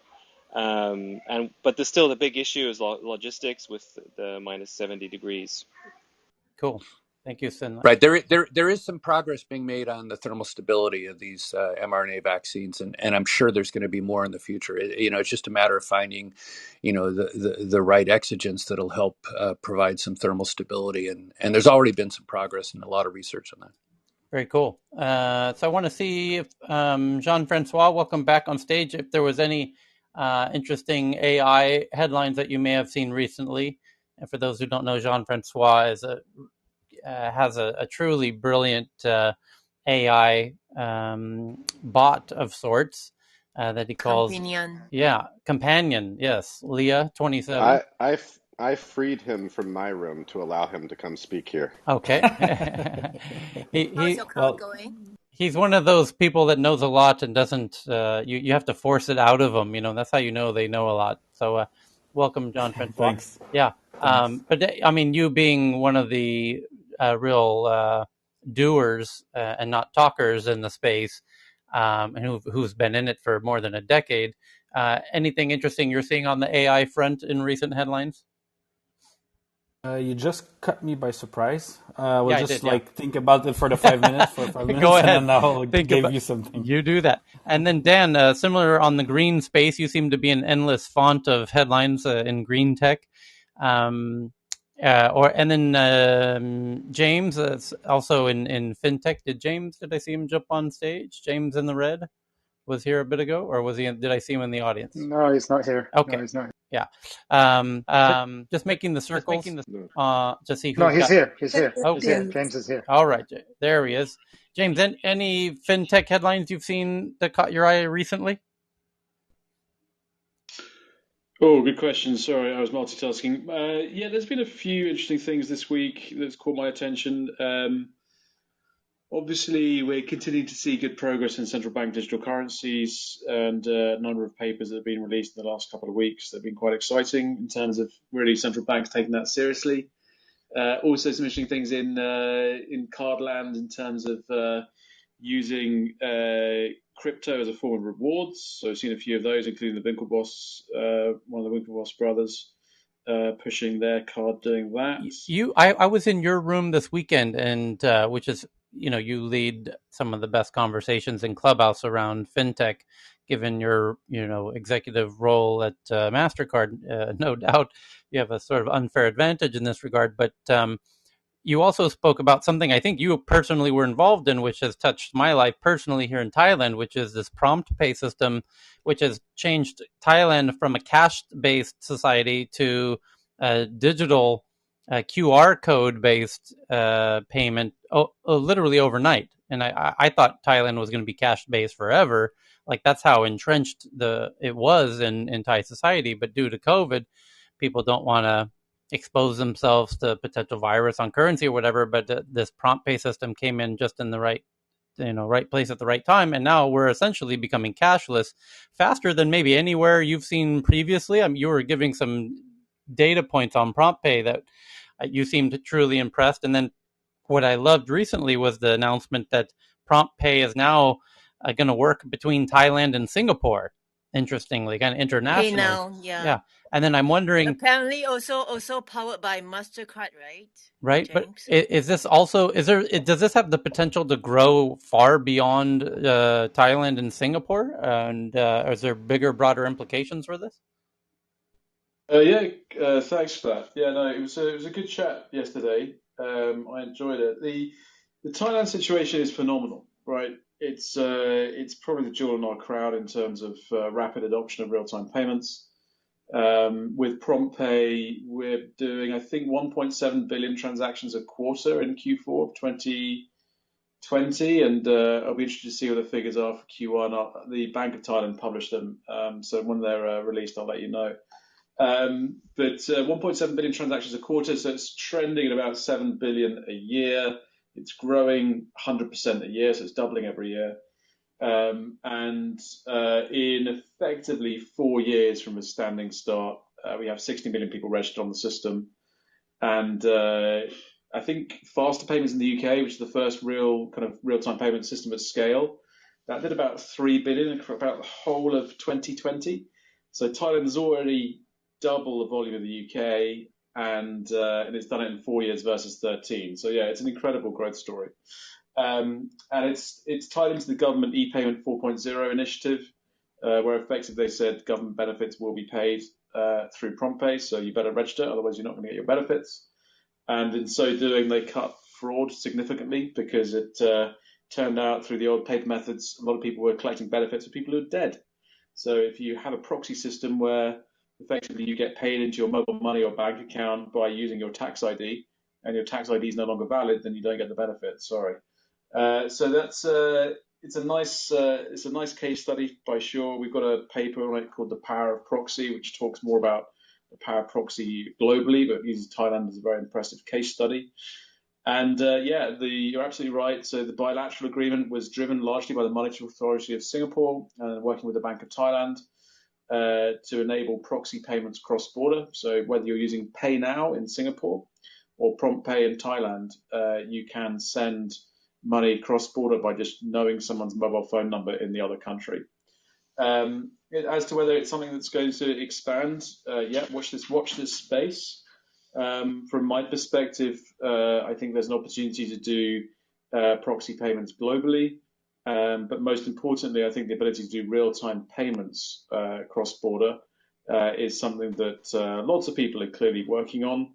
But it's something that it's a problem that badly needs to be solved, because frankly, correspondent banking, as the name suggests, is very manual, very slow, and there's a huge amount of uncertainty in terms of what money you will receive, when you will receive it, what fees and FX you get along the way, and whether the data going alongside the message is truncated or not. So solving for the correspondent banking problem, I think, is a priority for lots of companies.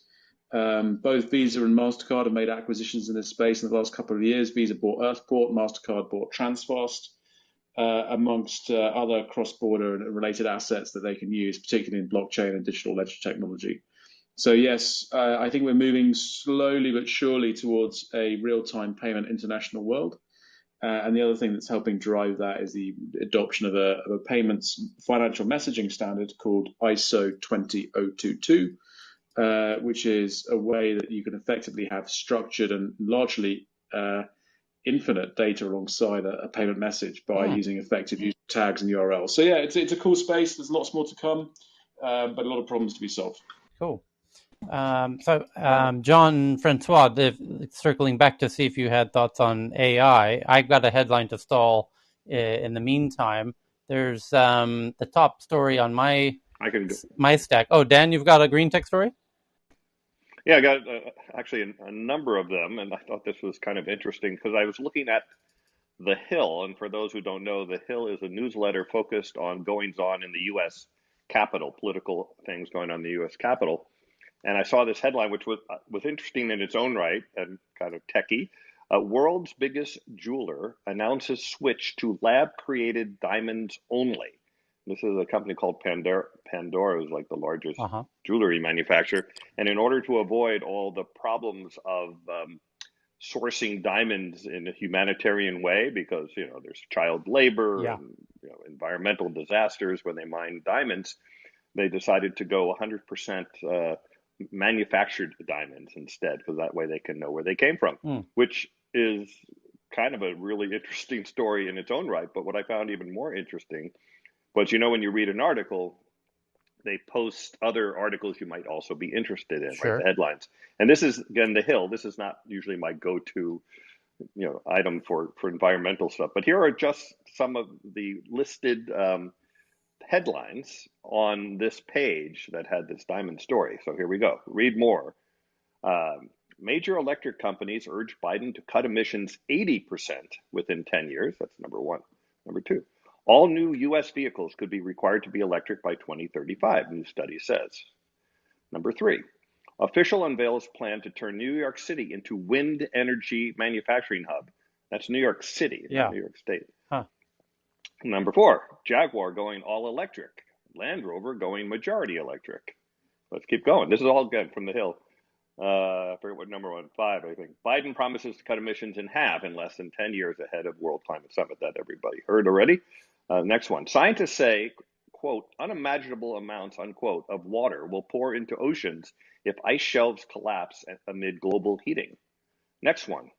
New study says Earth could see 6-month-long summers, which is another one I read, which is an interesting one. Next one. Surprising study finds sharks are key to restoring damaged habitats, fighting climate change. And then the last one. Scientists blow up decades of thinking on why hurricanes are becoming more deadly. So besides the fact that those are all kind of interesting stories, the fact that this is all in The Hill. Yeah, that's what I was thinking. There's a difference in how climate finally is being covered.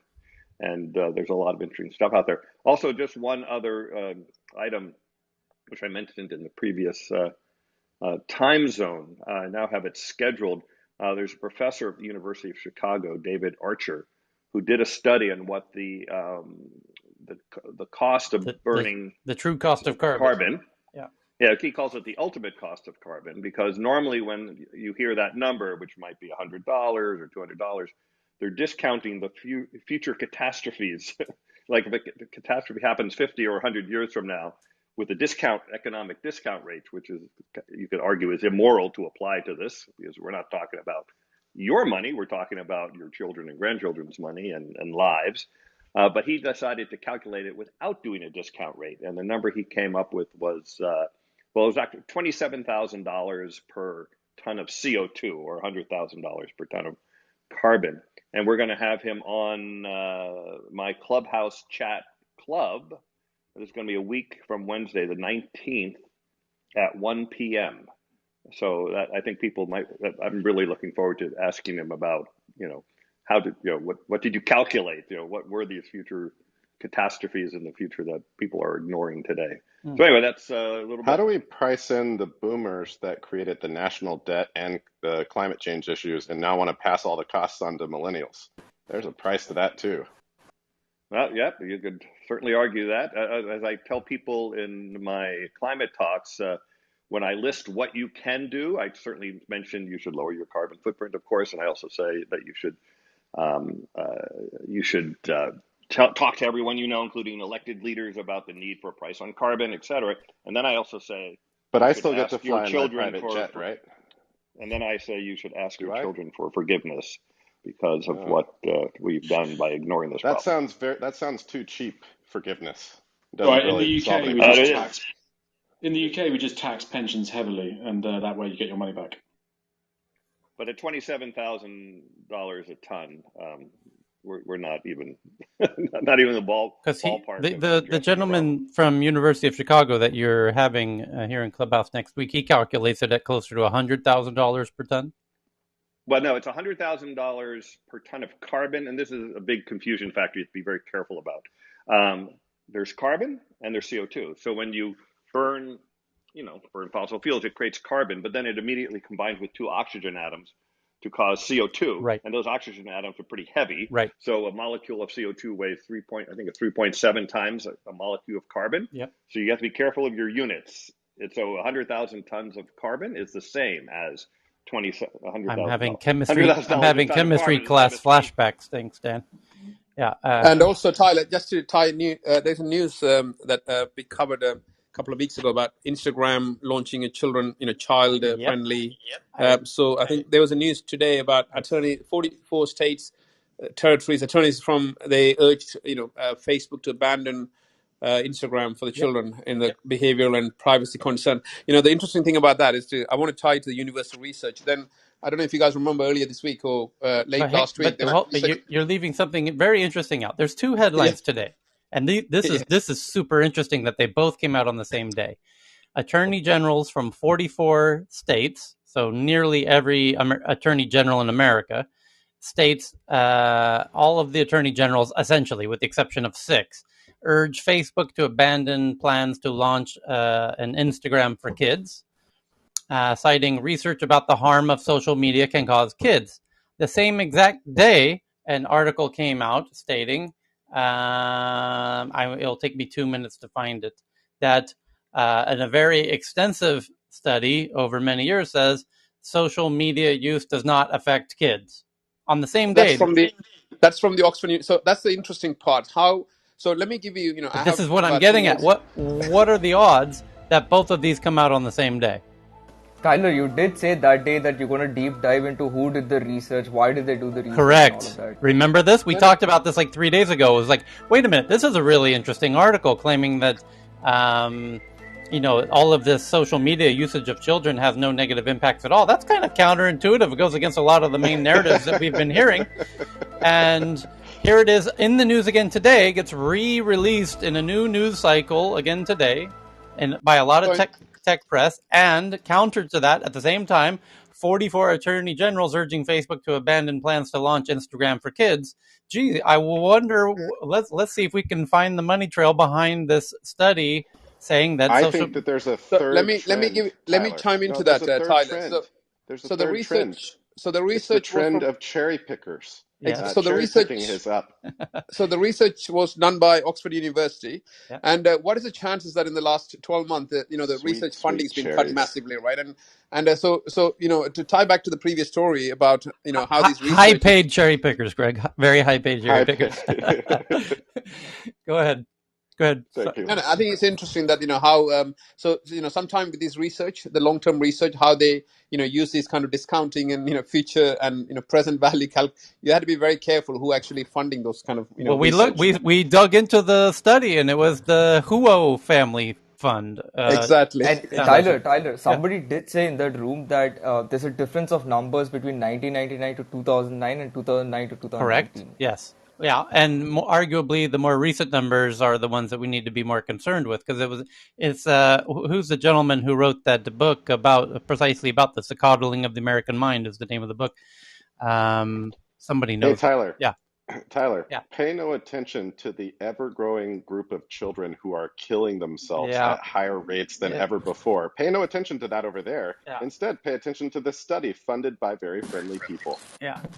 So it's this is very. This is John. Yeah. Go ahead, John. Yeah, I'm on the advisory board of a foundation dedicated to protecting kids from the adverse effects of I'll say you're being paid. social You're media. being paid not to pick the cherries. Okay, go ahead. Correct. And the science, the solid science is overwhelming. This stuff is bad for kids in general. And Greg's point about the suicide rate, if that's not enough, I don't know what is. And what? Yeah, So the actual workers, the psychologists who are dealing with this are in crisis. Like the frontline workers who are dealing with this are in crisis. And I will not be gaslit by stupid studies funded by people who cherry pick data when I can see it happening in my own damn life. I want to. Was it Dr. Danish who pulled it out or something? We need to fact check again or something? Or No, I'm going to find the article. It came out. It was in the headlines in the earlier session today, so I'm going to go It's find the Oxford Internet Institute. This is You can find the it. Yeah, problem. We yeah. have a dearth of critical thinking because we are able to access media and headlines. In fact, Tyler, you're probably not unfamiliar with the fact that tech news around the world is somewhat part of the problem and somewhat the antidote, because somebody has to come in here and call bullshit on this stuff, which you do. Yep. But we can't get everything. Yeah, here it is. Get everything. I got it right here. It was in the here it is. Study finds no link, and this is dated. The last few days, and it's Forbes, by the way, and it's the editor's pick, no less. Here we go. Editor's pick from Forbes.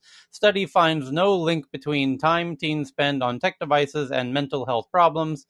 There is, quote unquote, little evidence of a link between teens' technology use and mental health problems, according to a new Oxford University study published today, which could throw into question the myriad of policies and laws implemented under the long-held assumptions that technology is harmful to children. So, and then we dug into the source of this, and it's from sagepub.com journals. And then at the very bottom of that, it says, and it shows who the funding is by the, let me spell it correctly. It's an Asian last name. I believe it was HUO Foundation. Yeah, it's called the Huo Family Foundation. I mean, social media is actually creating the critical thinking problem because it's so easy to go plug in online and do the lazy version of thinking, which is letting other people tell you what to think. And then that very critical thinking problem actually allows it to persist and fester and literally end up in the death of children. So, and then it's totally nuts. It's like this weird, paradoxical, self-fulfilling prophecy, and I think we should be extreme. We should eliminate it with extreme prejudice and go more towards these types of environments where somebody can at least stand up and say stuff like this in a way that's productive and not in a way that you can just turn off and flip to the next channel. But what are the odds? So Greg, sadly, Greg, I actually had a question for you. Can I just interject? Okay, I have a question. Greg, do you think? One second, Mabona. I love you, brother, but we have a ladies first policy here, so we'll go to you right after Maria. I just wanted to say that the sad part of it is that it's all driven by advertising. The reason why people only read headlines, and I guess case in point, what Dan has mentioned, right, and all those suggested headlines, is that so that they can click through and view another ad or, whatever, has many placements as they are on the ad, and nobody really has the attention span, also driven by all the social media, to even go through an article that's longer than 2 minutes. I mean, a 3-minute read usually puts people off already, not to mention going through the whole study and understanding, how it was conducted, who paid for it, and so on and so forth.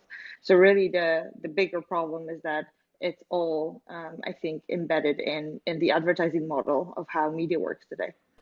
Well, you get the same dopamine hit from getting a confirmation of your existing bias on social media that you do by going and building something in the world. Yeah, it's just crazy. cheaper. Yes, but it's just cheaper. Amazing. At 1,000,000x speed, right? Like that's another thing. To Mabwana, thank you.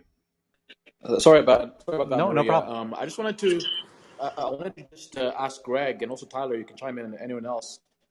Is this just we're going through the same thing we went through with cigarettes and sugary water drinks, where these big corporations essentially realize that all new users need to come from, kids essentially. And they're probably seeing a fall off of their users once they get to a certain age. Is social media really primed by young users? Is Facebook launching Instagram for kids the only way to get them hooked early enough to monetize them over their life? I'm just curious about whether that's an angle to consider on top of what Maria was saying about Yeah, advertising. it is, TLV. Essentially, Mrna. get them in early, or they're screwed if they don't get in early. So it is, but I'm a big fan of the phrase that history doesn't often repeat itself, but it sure does rhyme. And so the difference here is that the rhyme is getting a little scarier.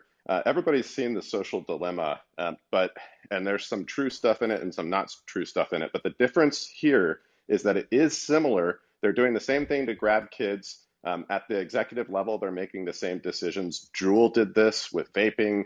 Facebook does with Facebook for Kids and Instagram for Kids. They want to get these kids earlier in. Microsoft did this with Microsoft Word in the classrooms. The difference now is that the product that is being delivered is tailor-made to the dopamine receptors of the children that it hits on an individual basis through this tool of machine learning. And so, unlike the cigarette, where it's not uniformly distributed how addicted kids could be to it, this one is almost uniformly distributed. Kids who are resilient to social media, it's basically none of them unless their parents help. And even then, it's an uphill battle because of the ridiculous level of personalization that the addictive component in this can have. Well, there's another. To Ben, to Greg's point, just quick. Yeah, I just have one question here. Sorry. Does anybody have any data on how this impacts a little backward socioeconomic countries like India, where we are being advertised a life that most of us can't afford? Oh, interesting. I was going to bring up the point that it's interesting from an internet advertising perspective, based on data, a data-based internet advertising perspective of the earlier in the user's life cycle, the kind of more intimately you can develop a profile about that user, where by the time, like our parents know us intimately because they knew us from the time we were born, where if you met somebody when they're 30, from that point on, you don't have quite the level of intimacy, using AI algorithms to really understand that individual and what makes them tick in the marketing and their behaviors and their intents and their connections and their graphs and etc. But if you start when they're 7, 8, 9, 10, 11, 12, it could make that data profoundly more rich or relevant or what have you. Tyler. Tyler also on the psychological level, what it does is it conflates the real relationships that humans have with other humans with the social media or a group of people that you don't actually know, the followers, the fans, and so on and so forth. And this is why it becomes so much more addictive. It's just like sugar, because it's legal. You don't seem to find it so abusive, but actually over time, what happens, and I can probably see it from your own behavior, is that you rather spend time with people online than other people, offline. And so it also happens, I guess, with Clubhouse to an extent, where you find so much value in their conversation that you spend time here. But like with the social media, the addiction to likes, everything that Greg has mentioned, it's just it embeds in your kind of let's say neural it's extra behavior. insidious. Right. It's extra insidious because it's also useful. It's also useful, and we shouldn't get rid of social media. Yes, but we should definitely find a way to train kids and educate them in a healthy way to use social media with actually paternal and maternal characteristics being required. Greg, in training whose them to interest use is going to drive that, right? So you've got these companies, and just to also pipe in the other aspect to this is brand loyalty. When you develop that brand loyalty young, there's less of a switch factor, which is part of these people also hooking in young. So it's in addition to the skills, the hooks that Maria was talking about, the actual dopamine hits and the features and the functions. It's that brand loyalty that develops young, and then they have that profile into you. And then additionally, though, two things is what Greg is, as you guys are saying, are these people trying to hook these people young? Remember, these people still see their products as benefits, right? So you got to deal with the pathology, or however you want to call it, of these CEO. They don't see themselves as that way. They see Juul as healthier alternative, or an alternative to smoking, or social media as benefits, although it is exactly doing what everyone here is saying. And then lastly, Greg, to the teaching, like the parents will never be ahead of or able to understand all of the different dynamics going on with social media. You will never, these guys are geniuses. They have the best of the best writing these programs, doing Well, the features and everything. But there was something in here in Clubhouse last week. Should all kids, should social media 101 be a required but class? two things, Yeah. Jennifer. Number one, Can there I? are actually people in these companies that target children, and they know what they're doing, and they actually, and it is like actually conscientious. Or No, they're they doing it are. They consciously. are. No, I But know they are. I didn't say they number weren't. They two, absolutely no. are. Yes. I'm putting a fine point on it. It's not just people who are doing it unintentionally, and they think their product is for the greater good, and they happen to catch children in the net. There's people who are actually I'm not going, saying hey, that at we all. need to I'm not, market yeah. early to children. Yeah, No, just clarifying. 100%. I'm Yeah. not disagreeing with you, just clarifying. Number two, when it comes to the solution, I do think that parents are the solution, because the public schools are actually going to be even more woefully behind than the parents. The problem with parents right now, especially parents who are in my age group, the millennials, they are so overwhelmed just keeping their shit together to afford a house and a family in the first place, that this is a level of parenting that they can't achieve. They have to let their kids use the computer because they're literally both working to afford a mortgage payment, They which do, wasn't the but case to in the your point, past. are the parents going to be I'm not saying schools are going to be able to do this, because again, they're woefully behind this stuff, right? So, and I'm not suggesting any solution. Maybe another sort of tech But company Parents like, looking solution. Can at I their ask a children question? I don't know if I drooling, can just quickly add parents, Can something someone to. Hold on, answer? hold on. parents looking at their Can we get a children queue? drooling while they are staring at an iPad or an iPhone, and not going outside, and not having close friends, and not doing some of the things that they're supposed to do to develop themselves, are imminently aware that there is a problem, and they would absolutely do something about it if they had the time, money, or energy to do it. And Hallelujah. understanding if they take their kids off this and the kids' friends are all on it, and how is it going to impact all Yeah, their you other can't activities? Like take them certain off. school is Well, online. You So can't take them off. 100% agree with you. And look, so here it goes, Greg. I coach mountain biking, and we have people who are saying the kids shouldn't be on the trails. I'm like, these kids are outside and off their devices. Let's just start there. But Jennifer, it's much more 100% yeah. difficult than that. I got 3 kids, Jennifer, right? So let me put it this way.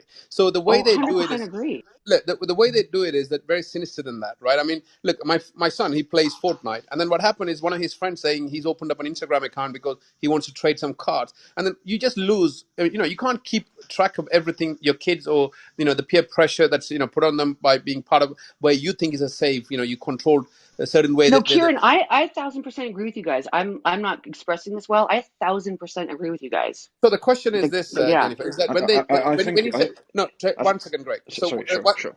the point is this: that, so these guys who are designing these things, they are sometimes consciously doing this on purpose. They are not, those guys. They're saying, oh, there's going to be kids using it. They know what they're doing. Sometimes it's just done purposely. 100%. No, 100%. yeah, but I I think that's 100%. what They are drives This is Michelle absolutely success, doing right? speaking. that. Can I quickly add something Yes, to the please conversation? do, Michelle. All right. So what I want to say is that I think, and believe it or not, but I think there's a perception that these tech companies are evilly trying to lure kids and so on. But what you will see more and more is the programs they're putting in place to work with governments, with schools, and even with parents to actually help curb that addiction. That's And when it regulatory comes, capture. That's great. Yeah, No, but I'm I saying think I Can agree with well, I you can guys. I These I'm ask a guys just are trying to question? make the absolutely point getting around the. kids. I'm so. just Can trying I to make the ask point. something from a Can I just wait? finish my point if that's okay? Yeah, go ahead, Is that Michelle. Yeah. Yeah, thanks? Michelle, go ahead. I just want to say that I do understand when we're saying it's parents, but it's a bit more complex than that because there are parents when it comes to an inclusion that are not unfortunately capable of helping their kids. But I mean, believe it or not, but actually all the FANGs have very large programs where they're partnering with governments, with schools, and with parents and different NGOs to actually actively work on the downside of those tools. And I also think we should look at the learning curve of those companies as well. You could look at it as a teenage growing up, and that grew up too fast, and it's also learning. So I think it's more like it takes two to tango, and yeah, I think we all need to Michelle, I get. Can started I ask a using question? Facebook when I was 18, and now I'm 15 years later. I just don't see any benefit of the social media. So I just don't think it's about how early you start or how you grow with the social media. I think I think it sums up right what Mark Zuckerberg say. Move fast, break things. I think it's about time we say move fast, fix things. Right? They're not in that mind to I think we've broken too many things, and now we're trying to go into the children, and that's where we need to draw the line. Guys, I'm thinking the one authorities second. are not the same, not Guys, all the same. Guys, The there's irony is this a is deeper social problem media. over here. Facebook actually cannot verify my age. I can make an email and get my 11-year-old brother onto the platform. They don't need to make an app for kids. There's that, and also just wanted to say, Mission, to kind of push back on your point, but also just acknowledge that for organizations that are of that size, you will always have this twofold activity. One is going to be the product team that's going to force, that is responsible for driving growth. And then there's the policy team and the, people who are, let's say, trying to fix some things, but they actually internally go against one another, driving some of those issues. And in the end of the day, the LTV, which is the user lifetime value, and the prolonging the LTV is the cornerstone of revenue growth. So just to Jennifer's point, that's just to exactly quickly add something right. to that. That's exactly right. They move Just fast to and quickly products will clarify overrule. on that and actually explain quickly how it works when it comes to the product roadmap. It's not as siloed as it can seem to be. They work together.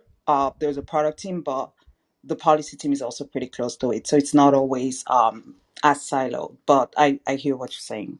Thank you, Can Michelle. I ask something as an Unless you influencer? know Mark Zuckerberg personally, then you can't really know the strategy of the company and how things come about. And so, look, I know some of these folks personally, and I can tell you that they are very cutthroat, and I actually, in a way that I respect, because I think we need some of that. But in any way, if you think that they have the best interests of the children over the interests of growing the product and maintaining the company, they first have to keep the company running. And their competitors are going after children, so they have to go after children too. And when they introduce and support regulation, it's funny how it's always regulation that is super hard for small companies to comply with and really easy for large companies to comply Right. And with, Greg, I'm agreeing without with that actually implying, 100%. Right. without Can I actually ask giving something? any Since I benefit. work with Greg, I met you before, by the way. Hi, I think we met in the CEO psychopath room or something like that. But Hello. this is such an important question, and I mean, I work as an influencer, right? And I've been doing that for the past 7 years now, and that's why I would like to ask everyone in this room, what is it that someone like me? I mean, obviously. It's the platforms that they and their algorithms that run a lot of things. But what do you guys think that someone like me can do in order to, make not make this worse? I want to make this better, Do right? you run Point to the Facebook? research. I basically think there's two things that you can do. Number one, which is the kind of help your neighbors part of this, is write your Congress people and break up these damn companies who have become too big, and let there be more of a market-based approach so that parents actually have a choice and that it's not just one or two silos of social media that your kids have to choose between, and any new one that they get on gets snapped up immediately and put into the Borg. And number two is anything that you can do to exercise parental responsibility and encouraging this amongst your friends and family in your local network, make sure that you are making social media and how to be a full person while being hyper connected through the internet and social media a topic at every dinner table where the phones are taken away until the problem is solved. That is actually my number one thing I've been focusing on for the past couple of years. So that I'm happy to hear that.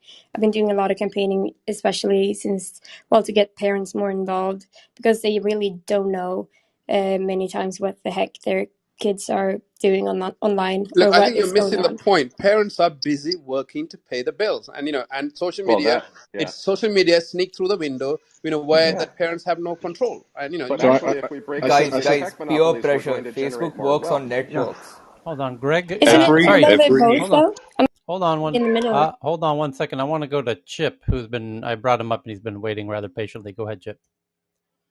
I think I don't want to solutionize, but I think the problem is part education and part regulation, right? I mean, we've spoken about the psychology of this quite extensively, but of course, even 3 weeks ago, the European Union released this proposal around regulating high risk AIs and making adding more transparency and data governance regulation around how people's data is used on these social media platforms. And I think we can all agree that a significant amount of this addiction that children and younger people have on social media is down to the algorithmic assessments of their behavior and then presenting to them a more concentrated view of what they're more likely to engage with. I think that it's very valid having this education, and yes, parents might not have the time for this, but there is regulation that is coming into play by some governments in some areas which does seek to try and reduce this. The problem with these proposals is that there's very little language around how we expose or how we warn users about how their data is used algorithmically, and there's very little impact on big tech with these proposals. So I think some more opinions around these new proposals that have come out over the past few weeks. Does anyone have any ideas around this data privacy aspect rather than the psychology? Sounds like another pop-up that everybody will dismiss without thinking no, about. Chip, there was Chip. Yeah, exactly. Chip, That's what I was Chip, thinking. there was an article that there was a headline in the past 48 hours, I recall. Cal, you and the team on stage can help me recall. It was about, well, both Google had started it, and now Apple is going to add the kind of data nutrition information on the apps and the App Store, forcing them to reveal which. God. Was it, Greg, you remember this? Were you in the room at that? Yes. Yeah? Yes. Look, so everybody... but it's very self-imposed. It's not even regulated. Right? Let me give you the actual play-by-play on this, because I've sat in these freaking meetings. Okay. So the play-by-play goes like this. Somebody, maybe at Apple, says, hey, we do all this stuff, but wouldn't it be great if we just told everybody what we were doing? Yeah, that'd be great, because then we will get brownie points for saying that we're fucking you before we fuck you, but we're going to say it that we're not fucking you, we're just being really nice. We're not using your data, we swear, except they are, but because they get to choose the categories and they get to choose how the grades are and everything. But now they're doing the right thing, and they're going out and giving you a nutrition, data nutrition facts. So that you, the consumer, are so informed when you're not informed at all. It's kind of like nutrition labels on food. Like, that isn't exactly what's in the food. Right. Come on. Who's going to read those? Yeah, and they're also going Greg, to frame it as to help you. We're enhancing your use of the product, right? The piece de resistance is that, as usual, Google says, that sounds like a good idea, we'll do it too. And now they're in lockstep as an oligopoly. By the way, you can bet your ass that phone calls were made to determine this strategy, but you don't even have to make the phone calls, because they copy each other and do the same thing, and then they check the box that the problem is now solved when it's not solved at all. But it's also the level of disclosure there is going to be so meaningless, right, as to what they do. So if you guys want to talk algorithms, and Greg or somebody else who's an engineer, I mean, these things are so deep that even disclosing what they're doing is close to impossible, right? So they're just going to say, hey, we're enhancing your. They get all kinds of brownie points. We use data. You choose to give us this data, and we'll use it in a way that benefits you, and that's basically what their nutrition labels are doing. Let's tie this to some of the other headlines we had today, right? We talked. I think someone mentioned earlier about someone's going to diamond they're going to create in the lab so that they can get away from the provenance and the blood diamond, all of that kind of stuff, right? What people don't realize is that even within blockchain, it has its immutability, but what garbage goes in, the garbage stays there, right? People don't talk about that.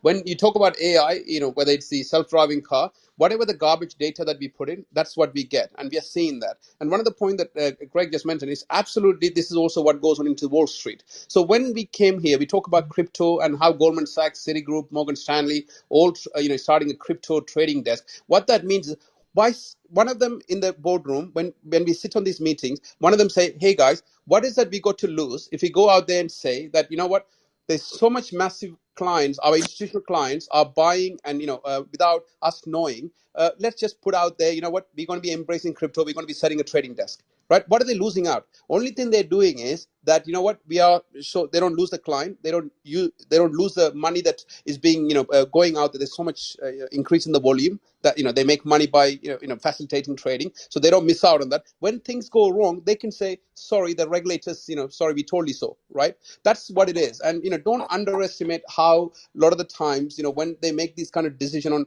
it's meant to be doing good for you. There's just a lot of sinister ploy behind. They just don't want to lose out in the short term. Trillion-dollar businesses laugh when the government tries to regulate them because it is actually a gift. They're like, oh, this will be easy to get around for us. And it won't be easy to get around for small companies. We can absolutely do this, and it makes us look great. And anybody asks us whether we're bad, we say, no, we're complying with the law. We have to comply with the law. Can I read what the Facebook Oversight Board, the text that is relevant to this? This is a quote from the Facebook Oversight Board charter. Facebook is bound by the board's. This is the board that reviewed the Trump decision. Facebook is bound by the board's bylaws to abide by its decisions, but there are several limits on what the board can currently rule on. It cannot tell Facebook to remove groups, just individual pieces of content or pages.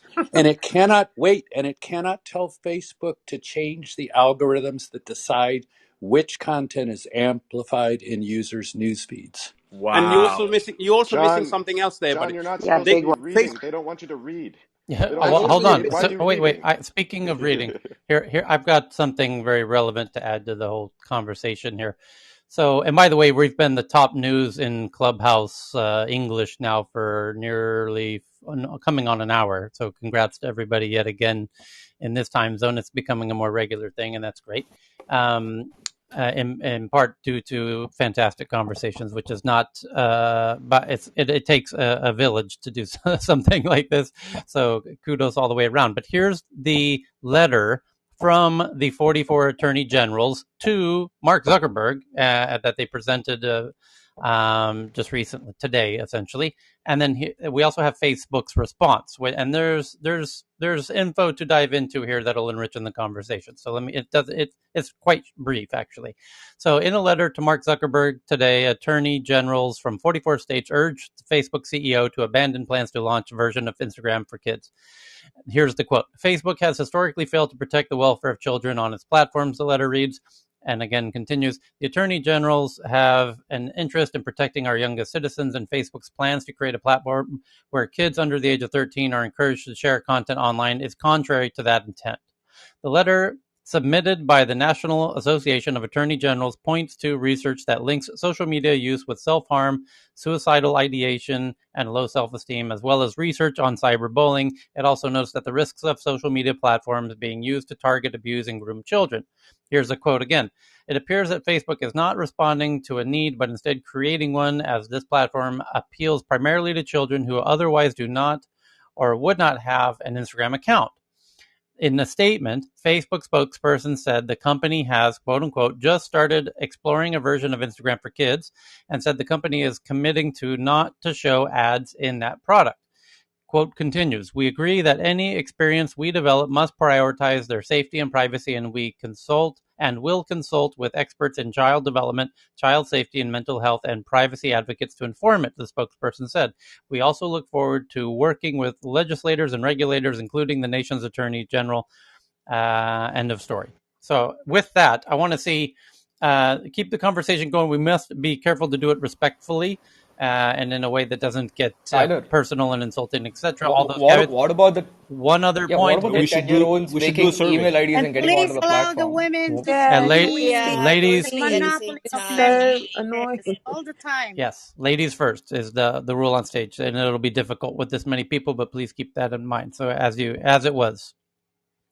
Thank you for the interruption, and just a quick little plug for Tech News Around the World, part of the Tech News Club, where we meet twice a day, Monday to Friday, with a fantastic group of brilliant minds across every discipline you can think of, and we dissect and digest and metabolize and regurgitate the news in a very fun process, which we encourage everyone to participate in.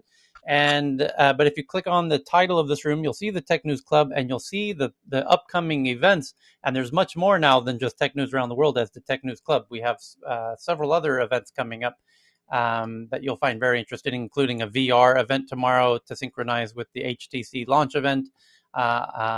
There's AI room on Wednesday at 6 p.m. Yep, you've got the MedTech news with Ben and Patricia and Heyman, and the midweek Bitcoin news with Ben today, and Donna. Today we have Tech News Canada launch, right? What time is that? from now? That's in It's at about 2. 45 minutes. In 45. Okay, 45 perfect. minutes. And then we've got Tech for Impact, which is a green tech one with Florian and Ame and others. And you can look in there and scroll through those and see all of those there, which is great. Another artificial intelligent weekly news coming up with Ben and Sahir and Jean-Francois and Sid and Dave. That's going to be fantastic. I'm adding that to my calendar, etc. So please do follow the club so you can keep up to date on this growing family of fantastic events in this community where we do jump from one room to the other. So when this room ends, we will go to Heyman's Tech Canada room to see if Canada does have tech at all. So that'll be interesting to see, Heyman, what's going on over there in Canada. And I'm just teasing. Wait for That's it. a good reason to go there. Just teasing. Don't kid of US. So anyway, back to the conversation. Is Facebook killing your children?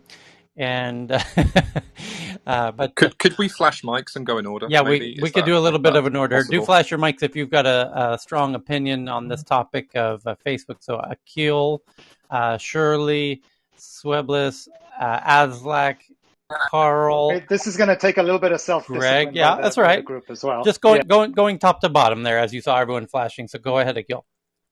Yeah, I just want to say, these guys have no stringent ways of verifying an age of somebody who's coming onto the platform. We're all talking about, the kids are on the platform, the algorithms are bad. Well, if you want to nip the problem in the bud, you got to figure out how you make the onboarding process more stringent. People maybe need to submit an ID of some sort to get onto the platform to really show they're 13, right? Because I personally got onto the platform when I was 11 years old. Recently, I tried to hit up a few of my friends who were on Facebook, but it turns out a couple of them jumped in front of it. Yeah. What is the age for TikTok, by the way? I don't know. We don't have TikTok in India. Okay, I don't. If anyone happens to know, I actually think that what this is really all about. It's not. I actually don't think Facebook wanted 13 years old. I think it's 13. It might be. Here's my point. I don't think that Facebook actually wanted to do this, because if they wanted to do this, they would have done it a long time ago. I think they're being pushed into it because TikTok is attracting the under 13 market, whether or not Facebook's age is 13. When the times that I've seen it, which is not often to be candid, it seems to be intentionally not targeting, but attracting a lot of very young users.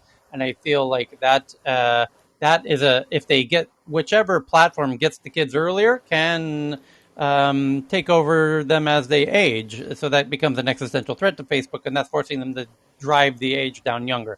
That's my take on this whole thing. But so Tyler, that's a good point. Tyler, one of the things that I observed with my child, so he's 12 years old and he plays Fortnite. And I think what is pushing him to Instagram or TikTok, even though he's not allowed, is that the messaging part of it. It's the messaging part of it, because they need to trade some cards, and the guys on the other end, you just don't know whether they're adults pretending to be children, trying to, because they can trade, right? There are things that you can share online. For example, when I give my son a certain card as a present for his birthday, and he can actually trade online. But on the other side, that's real cash. On the other side, you don't know who it is. There are adults pretending to be children trading with these kids, right? So I, for example, about a few weeks ago, I went into, so he opened an Instagram account, and he got in a lot of trouble for that. But basically, there was no age check. He put some random date of birth. So and then he got an Instagram account, and he was talking to this kid. He was pretending to be another 12-year-old kid. What happened was that then as I read through the thread, I realized there was a lot of bullying going on. So, there was a point that the other guy realized that, my son is not going to let go of his account and also the money, the credit in this game. He started bullying him, saying that, oh, you're Indian, oh, you're a Paki, you're this and that. And then I realized that that kid actually went into my parents' Instagram and followed his kind of cultural background. So there's a lot of that going on. So that's something you need to be very careful. When Instagram says that, they're going to limit 13, they don't do that, first of all, right? I think the pressure is coming from, there is a wave of young generation moving on to TikToks and other platforms because of the needs of the gaming world, right? So I think they just want to capture that. Yeah, and there are also parents creating account for their kids, by the way. Yeah. It's true. There you go. As early as they are born. I know this from my nieces in the Philippines. The children are just born 1 year old, and then they put a Facebook name in their just to post the pictures or whatever. I don't think that's good. Hey, Matt, I want to just ask you, as a primary care person, have you seen anything social media related in your practice? do these things are there stories within your field specifically, amongst you and your colleagues that the average person is not aware of? In terms of what on social media, just kind of like the general a potential implications and what happens with customers. Yeah. Oh, sorry, patients. Yeah. I mean, there's a lot of like I heard from it's just I heard from family members that it's this. I heard on social media it's this. So it's a lot of just re-education, and I kind of have my go-to, like, okay, these are like the reputable sources of things that I will direct you to. So it's not just me saying, it's also like backed up by Where are the psychologists at? Yeah. Where are the psychologists at? Yeah. I'm not kidding. Yeah. Where are they? Yeah. Do we have any? Because those are the only people that know. Yeah, I was about to, that's what I'm getting at. I was looking through the audience. Primary care physicians, as much as I love them, they no, don't that's get fair. the That's fair, Greg. Yeah. It's just that they might not be here. Yeah. Maybe Dr. Stacy could come on. Is she around? I can try to find out if she can come in, but I versus just bringing it, like, we've talked about this, so I don't want to bring someone in who is necessarily biased by my opinion. She has her own opinion, but we should ask.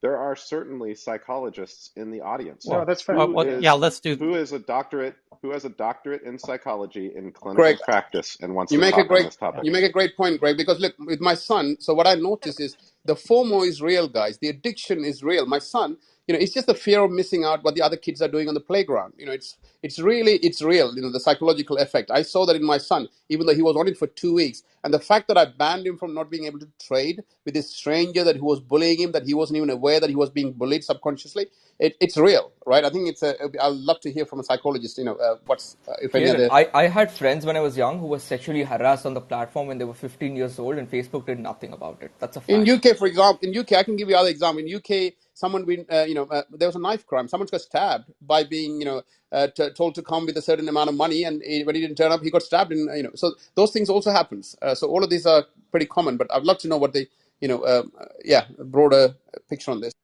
In Roblox too, by the way. Tyler. Okay, so sorry. I just real quick. Unfortunately, she is taking a nap. Okay. So I almost got in really big trouble there. Okay. But here's something I will tell you.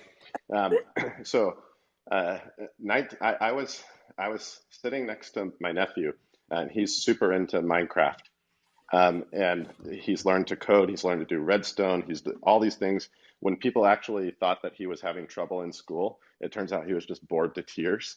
And so I'm helping him out with Minecraft, and suddenly, ding, ding, this message comes up in Discord. And it's a person who is talking with him mostly about his computer. Like, what kind of computer do you have? What's your processor? And he's excited to find out these facts, and I'm helping him find out the facts. And I look at the screen name, and the screen name has 1994 on the end. And I realize it's a 27-year-old man talking to my 12-year-old nephew. Exactly. That he doesn't know. Yeah. My nephew is 7 years old, and then he's saying that he has a girlfriend in Roblox, 4 years old. I said that is impossible. Well, and so I look at this, and the entire conversation is innocuous. But I actually had to have a chat with him, and his mom is awesome, and she's actually really good about talking. She's a single mom, although she has a partner right now. Very recently, she's mostly been a single mom. She's done a great job of raising him. She's let him use technology and kind of fostered the best possible way that she could. She's also a teacher, a public school teacher, and we love her. But this stuff is so insidious. I don't know what I honestly don't know what the plan is, because there was nothing in I can't crucify this particular person because they didn't say anything that was actually looked like they were trying to get his address or something like that. But what is at the end of a rainbow of a 27-year-old man that doesn't know a 12-year-old child asking him random questions about his computer? Why? And let me tell you something else. Greg, let me tell you some personal experience. So what happened with my son was that, so this is a 12-year-old, right? So there's, on the other side, there's a 12-year-old, I think he was about in his mid-20s, pretending to, try to get £50 worth of credit from my son. And what happened was that he managed to get him on the Instagram to have a message chat, because he thought, he just convinced my son that's the easiest platform to transfer the account.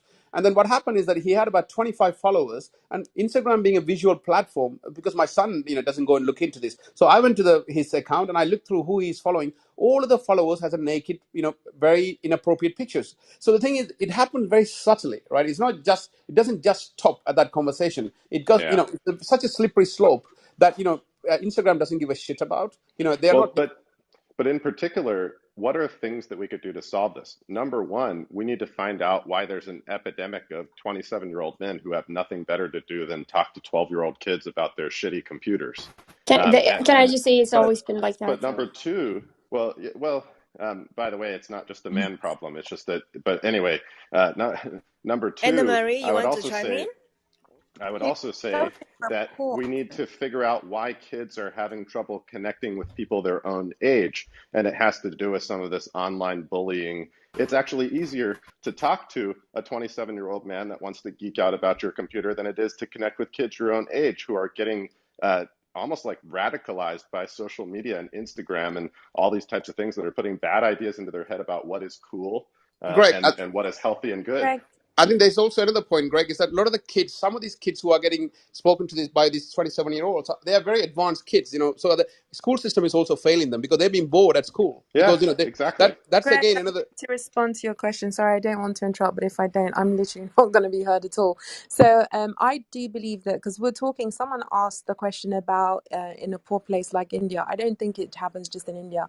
In actual fact, if you look at what's happening in the UK with kids being recruited for things like the county lines, etc., a lot of it was done on social media, via social media.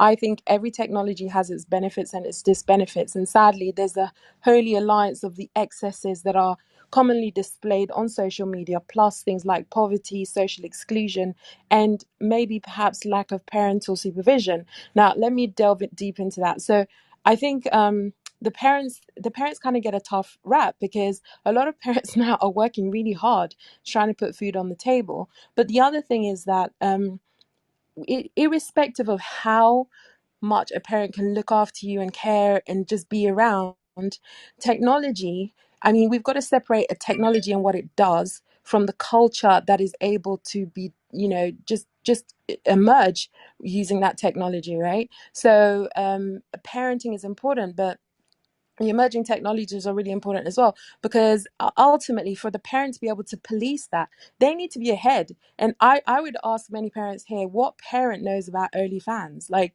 which parent knows what goes on OnlyFans, or which parents are familiar with the grooming that happens on Craigslist, or even with things like Discord, which are quite private. Shirley, you're missing the bigger point here, right? Please let me finish? Shirley, Please, once because the I've kids... waited. Please let me finish. Please let me finish. Thank you. So, and I'm not missing the point. This is my opinion, and I'm entitled to it. So, there's a story of a guy called Bednar. His parents, loving parents, they're from Canada. They moved to the UK, and he used to game with his friends. Very happy guy. He wasn't being bullied. He was targeted. Well, not him in particular, but a pedophile targeted the whole group. Offered his server. He got to know their world, what they wanted, what they needed to feel cool. This guy literally broke him down psychologically, made him dependent on him, separated from his friends psychologically. So it's not just about, people who are bullied, people who are unhappy. These guys know what they're doing. They understand human nature. So for this to work, there needs to be a concerted effort, with the parents, and of course understanding the patterns. And this is the thing, parents need to know, they need to be able to spot the signs. And it's not just parents, even a neighbor, right? We can spot the signs. We had a conversation about grooming and trafficking. It's really just about being a conscientious person who is curious about changes in behavior. And then the other thing is, sadly, even if you do have regulations, sadly, it's always the poor kids who are let down by the system who just get left out, because who is there to supervise them? Who is there to protect them from abuse and things like, all sorts of nasties in let's say, the homes, right? So this is my fear for children. So I think that ultimately, if you're going to raise a child that can police themselves and almost know something's going to feel good in the beginning, someone's going to offer you money, you're going to feel great, but ultimately, it's too good to be true, and this is the risk, right? So children need to be able to make that decision and make that discernment themselves, and that's how I feel you can protect kids. They need to know. There aren't I'm enough Charlene. dads and moms who love dads, where the dads go slap the phone out of their hands and make them go dig a ditch in the backyard and think about what they're doing and learn how to become the young people that they need to become. Dads and moms need to work together, and that's what's not happening right now. And therapists would love to help, but honestly, they're all exhausted, and they're exhausted by listening to all of us, not listening to them. That's why they're not Facts. here commenting right now. That's because they're out there in the field right now dealing with children who are getting hurt by these very problems, and they have no time to come in and help. And so actually, here's some things that we could do. Number one, help your kids become therapists. Help your kids become therapists and teach them this might be a good thing to do. It's a great career option. There need to be more of them. There's too much load and not enough people to do it. Don't rely on your therapist to give you the energy to solve the problem yourself. Even if it is very hard, your children are the most important thing to you. Make other sacrifices to make sure that they don't fall prey to this stuff. Invest in having a household that has more than one parent.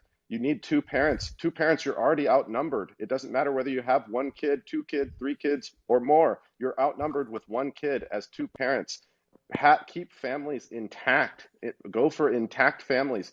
Be understanding of your partner and the differences and the things that they bring to the table that can help with these kinds of problems. Sometimes you need a big, mean old guy like me to slap the cupcake out of their hand, to slap the phone out of their hand, and make them go do hard labor to understand what it really means to be alive. Sometimes you need me to tell them how to be a better version of themselves so that they can be attractive to the opposite sex or whoever it is they want to be attractive to, so that they can live a real life and not a fake one on social media. And this is basic shit, and it is our responsibility. And we can't just foist it off on therapists. There's not enough of them, but we should create more therapists, and we should take some personal responsibility for this stuff, up to and including being better at how we foster our own relationships and understanding within them. Thank you. So Greg. with love, can I just push in a little bit, because I did ask for sort of like order, mic flashing order, ahead, but it didn't Coral. kind of happen. Yeah, So please get in here, please. I just wanted to say I actually am a therapist, and I work at the Department of Social Services in regards to helping families and children that are abused. I totally agree with Greg, but I wanted to make a point in regards to something that someone stated earlier about the 29-year-old being on the phone with the 12-year-old and that he didn't say anything insidious. Just the fact that he was having the conversation, that was a part of, as someone said, the grooming, but he was building rapport with him. Well, that was me as well. This is Greg, and I do agree that it is insidious. I think it was hard to explain to him why it was insidious, and I'm looking for ways to explain it to him better. Well, the reason it was is because a lot of times they don't start off as the monster. He was building rapport so that he would feel open and warm, to him, so that he would be able to engage in those conversations in the future, so that Absolutely. feel comfortable with him. So that was part of that process. Let's talk about something that you know about. Let's talk about something easy, something comfortable. So now later on, when I start asking you, hey, what's your address, or can you send me a picture, or, things along those lines, you feel like this is my friend already. But I also totally agree with you in regards to, yes, these kids need to get outside and do some other things. But social media is not just problematic for the younger kids. As they become teenagers and young adults, and the body issues and everything else that they are pushing towards them, as if this is what you are supposed to look like, this is what you need to look like, and things of that nature. So it becomes a problem from the youngest all the way on up to the young adults as well. But when you're looking at statistics, when you're looking at documentation, you can see things that are pro social media and how it can benefit you and benefit children. And then you also see documentation and evidence on how it is detrimental. So it depends on who wants to support which argument in regards to what type of information that they will push forward to you. Juanette, I'm so glad you're here, because I think that it truly is the case that therapists are exhausted and working really hard most of the time, and we don't see a lot of them here on Clubhouse. My wife is one of them as well, as a clinical psychologist, working on things like PTSD and psychosis, which but basically, I want to 100% agree with what you say. We should listen to you more than we should listen to a headline on CNN or Fox News or whatever, because the psychologists are the front lines in dealing with this problem. And it is a double-edged sword. social media can be used for great good and it can be used for great evil. And most of the best things that humanity creates are that way. And so psychologists and partnerships with parents, between psychologists and parents, are the way to solve this problem. We need more psychologists, we need more therapists, and we need somehow to free up time in the household for parents to intervene on these things, and not on a whack-a-mole basis, but on a structural change basis, teaching your kids about these things structurally so that they can avoid the problems in the first place and enjoy social media for the things that it is great at. Carl? I agree with you on that. And can I just make one last point, and I will be done. I totally agree with you on that. And the challenge is here, communication, because what you're also finding, because these individuals are on social media, they're not using an app such as this that is helping them to be able to communicate with their peers.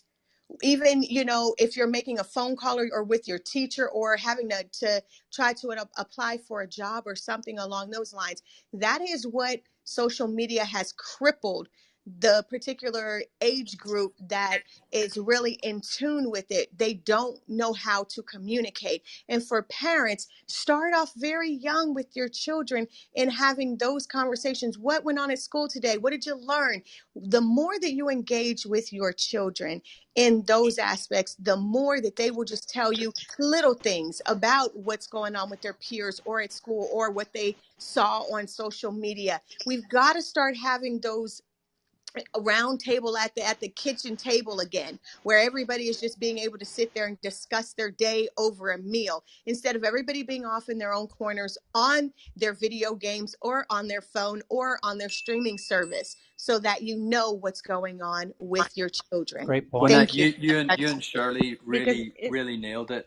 I just want to echo Shirley's point, because I think she made some really excellent points and we moved on really fast. Shirley, as a parent of 5, 3 boys, 2 girls, I think your outlining of it being really balanced in terms of the parents are smashed busy and the kids, it's so tempting to have like the digital babysitter.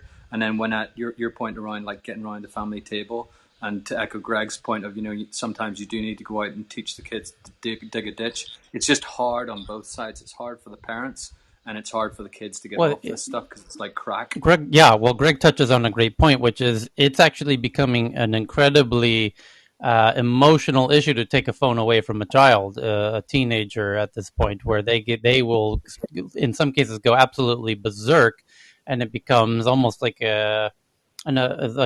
somebody might need to call the authorities to come in to oversee these situations. And I've seen this happen.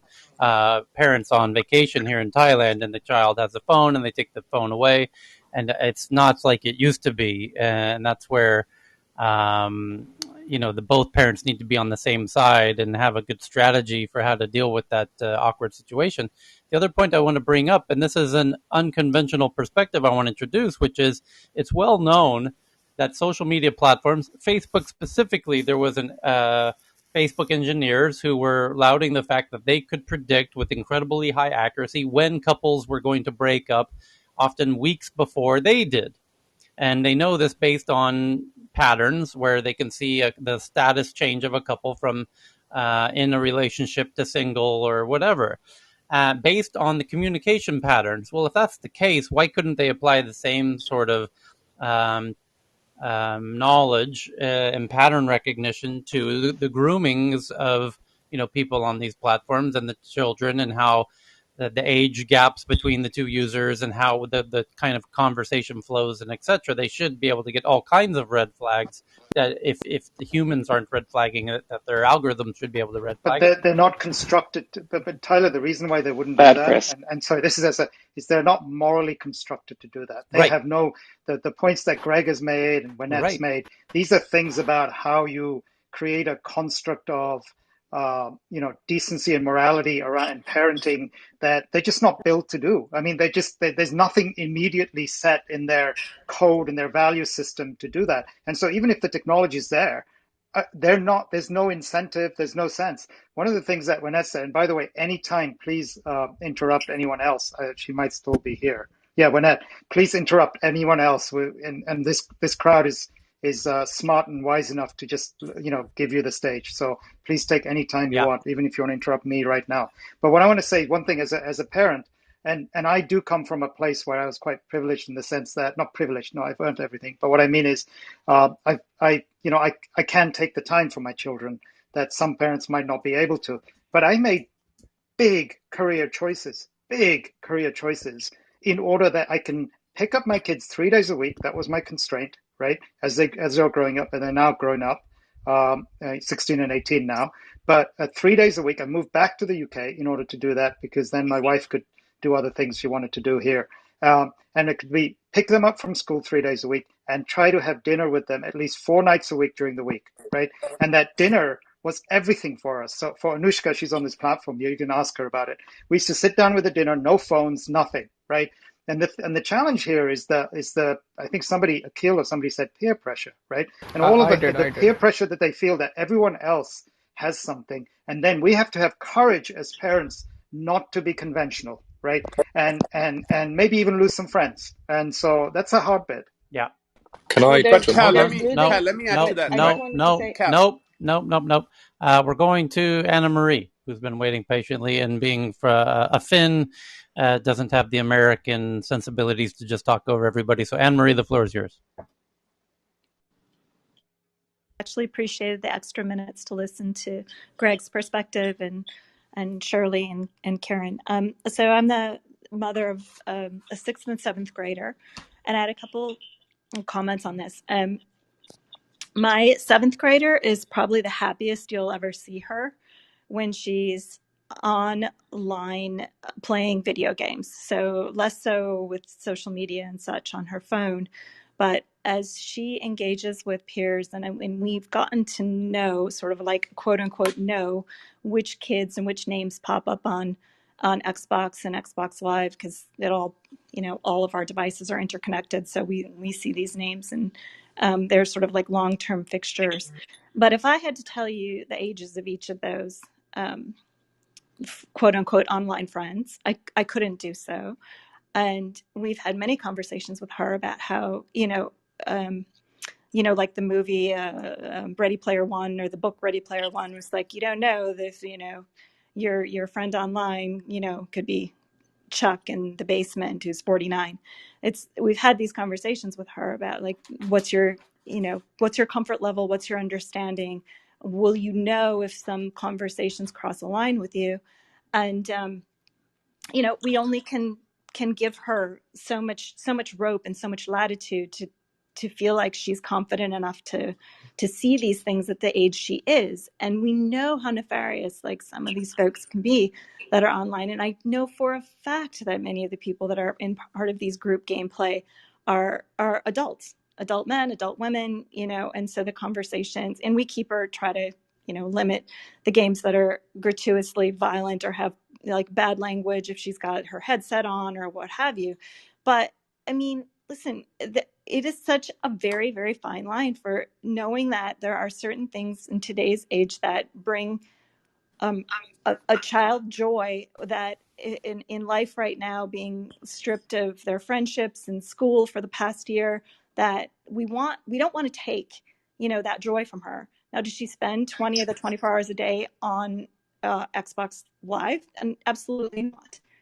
But I feel like the parent, that in the tech world we live in, that not being able to have some sort of way to have simpler or better oversight over what's going on with these relationships online, i.e., validators through, I don't care if it's through blockchain or whatever it is, can validate the age of those she's interacting with, and then some sort of simple way for information that can be flagged to be sent to our phone. And I realize there's little tools out there right now for social media that do maybe a fair job of that, but I don't think there's been any integration in any real way to try to let you as a parent become more informed and be able to enable your children to make safer and better decisions online that can have that sort of immediate notification for you.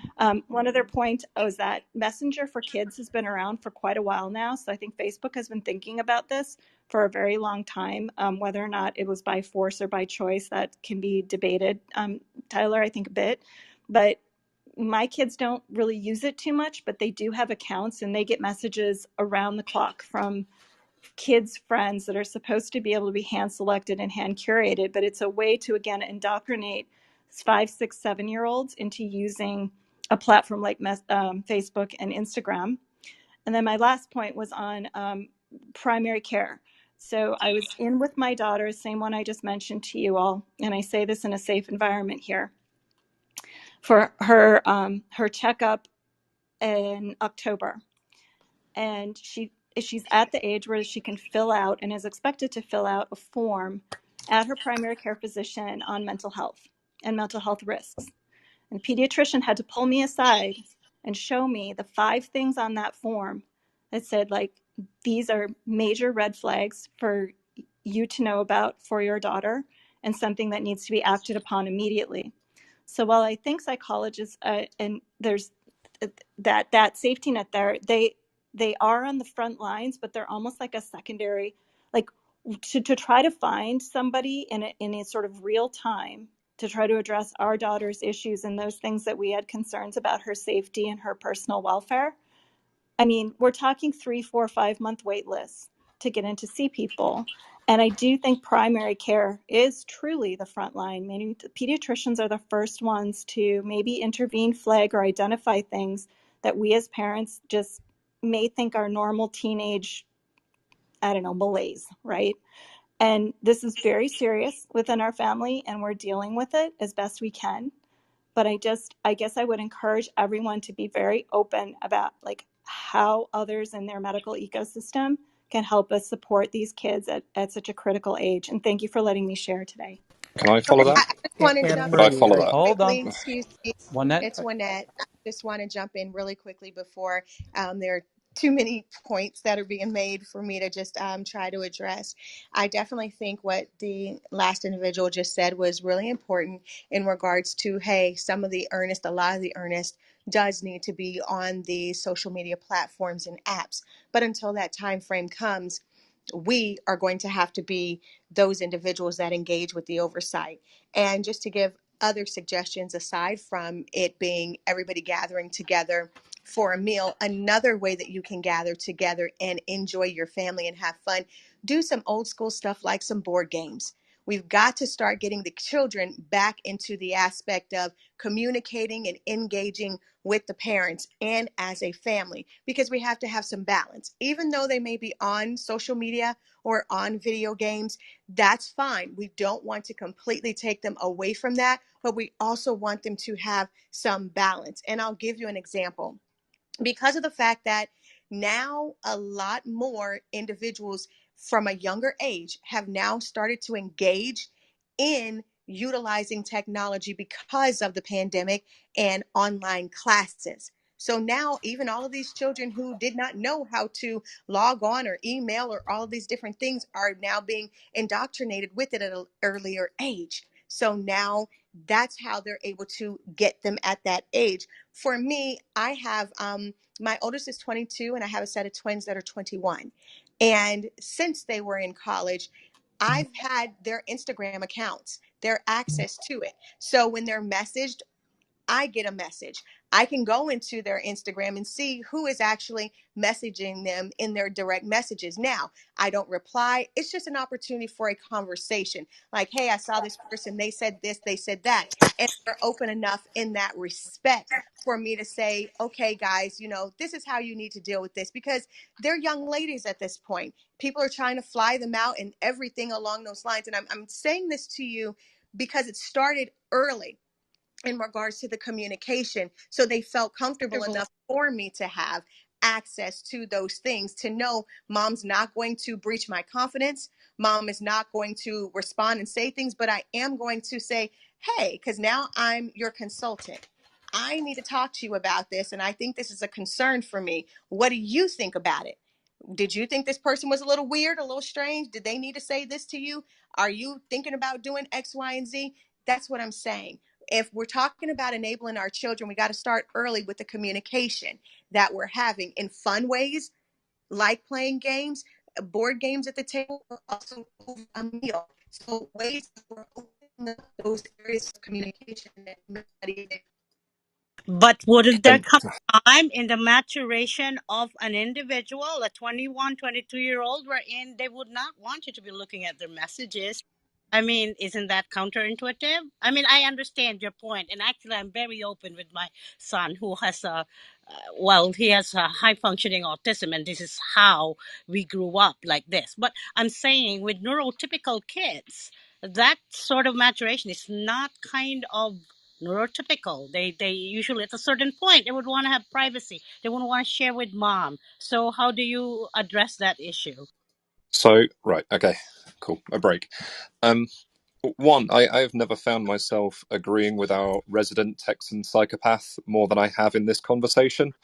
Apart from one small thing, and that is every time something like this comes up, something that's widespread and detrimental, the focus, the PR and the media is always twisted to put it on the responsibility on the user.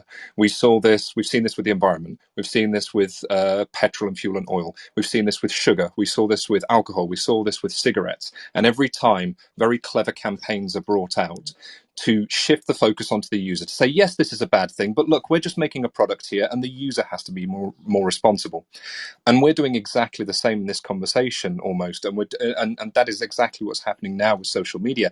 The difference is, somebody said earlier about how does this compare to cigarettes. When cigarettes want to A/B test, it takes them 6 months and £250,000. If social media wants to A/B test to see what's more effective, it takes them seconds, literally seconds, to try one method and then try another method. So when you're sat there as an individual trying to sort of resist all these different techniques, you're not fighting a one-to-one ratio. You're fighting an enormous system. Now, the whole conversation of whether Facebook, for instance, because a lot of this has been on this, and I commend, I think, who is it, Michelle, who has sort of stuck around in this. And I know you represent Facebook, and it has been a very charged conversation. So sort of, well done for holding your own in this. But the whole conversation of whether it's being done on purpose or not is completely moot point. It's a distraction from the conversation, because it doesn't matter if it's being done on purpose. It doesn't matter if it's for nefarious. The effects are happening, irrelevant. So we've accepted that. We can move past and talk about the effects that it's sort of happening. People were saying about sort of parents sitting down and talking to their children and having these conversations about these children and maybe talking to them about the app. The problem is, it's not Facebook. It's Facebook, TikTok, Instagram, Weibo, Snapchat, Discord. Then there's the communities that the children and my children have on Smite and Fortnite and Paladins, which are gaming, and then they talk to those people on Discord. So when you're saying, hey, you need to sort of get more balance in your life and more headspace for yourself, because that's what we're talking about, balance. None of these things are inherently evil on their own. We're talking about finding a balance. You're not fighting against one application, you're fighting against all of them. And I have a 17-year-old son who's gone through all of these issues, which I'll go into in more depth on a personal basis because I think it's relevant. But when I'm talking to him and trying to help him find balance, I'm not talking about one app. You have to argue against the friends he has on TikTok are different from the friends he has on Instagram, are different from the friends that he has on Facebook, are different from the friends that he has on Weibo and Yubo and Snapchat and Discord.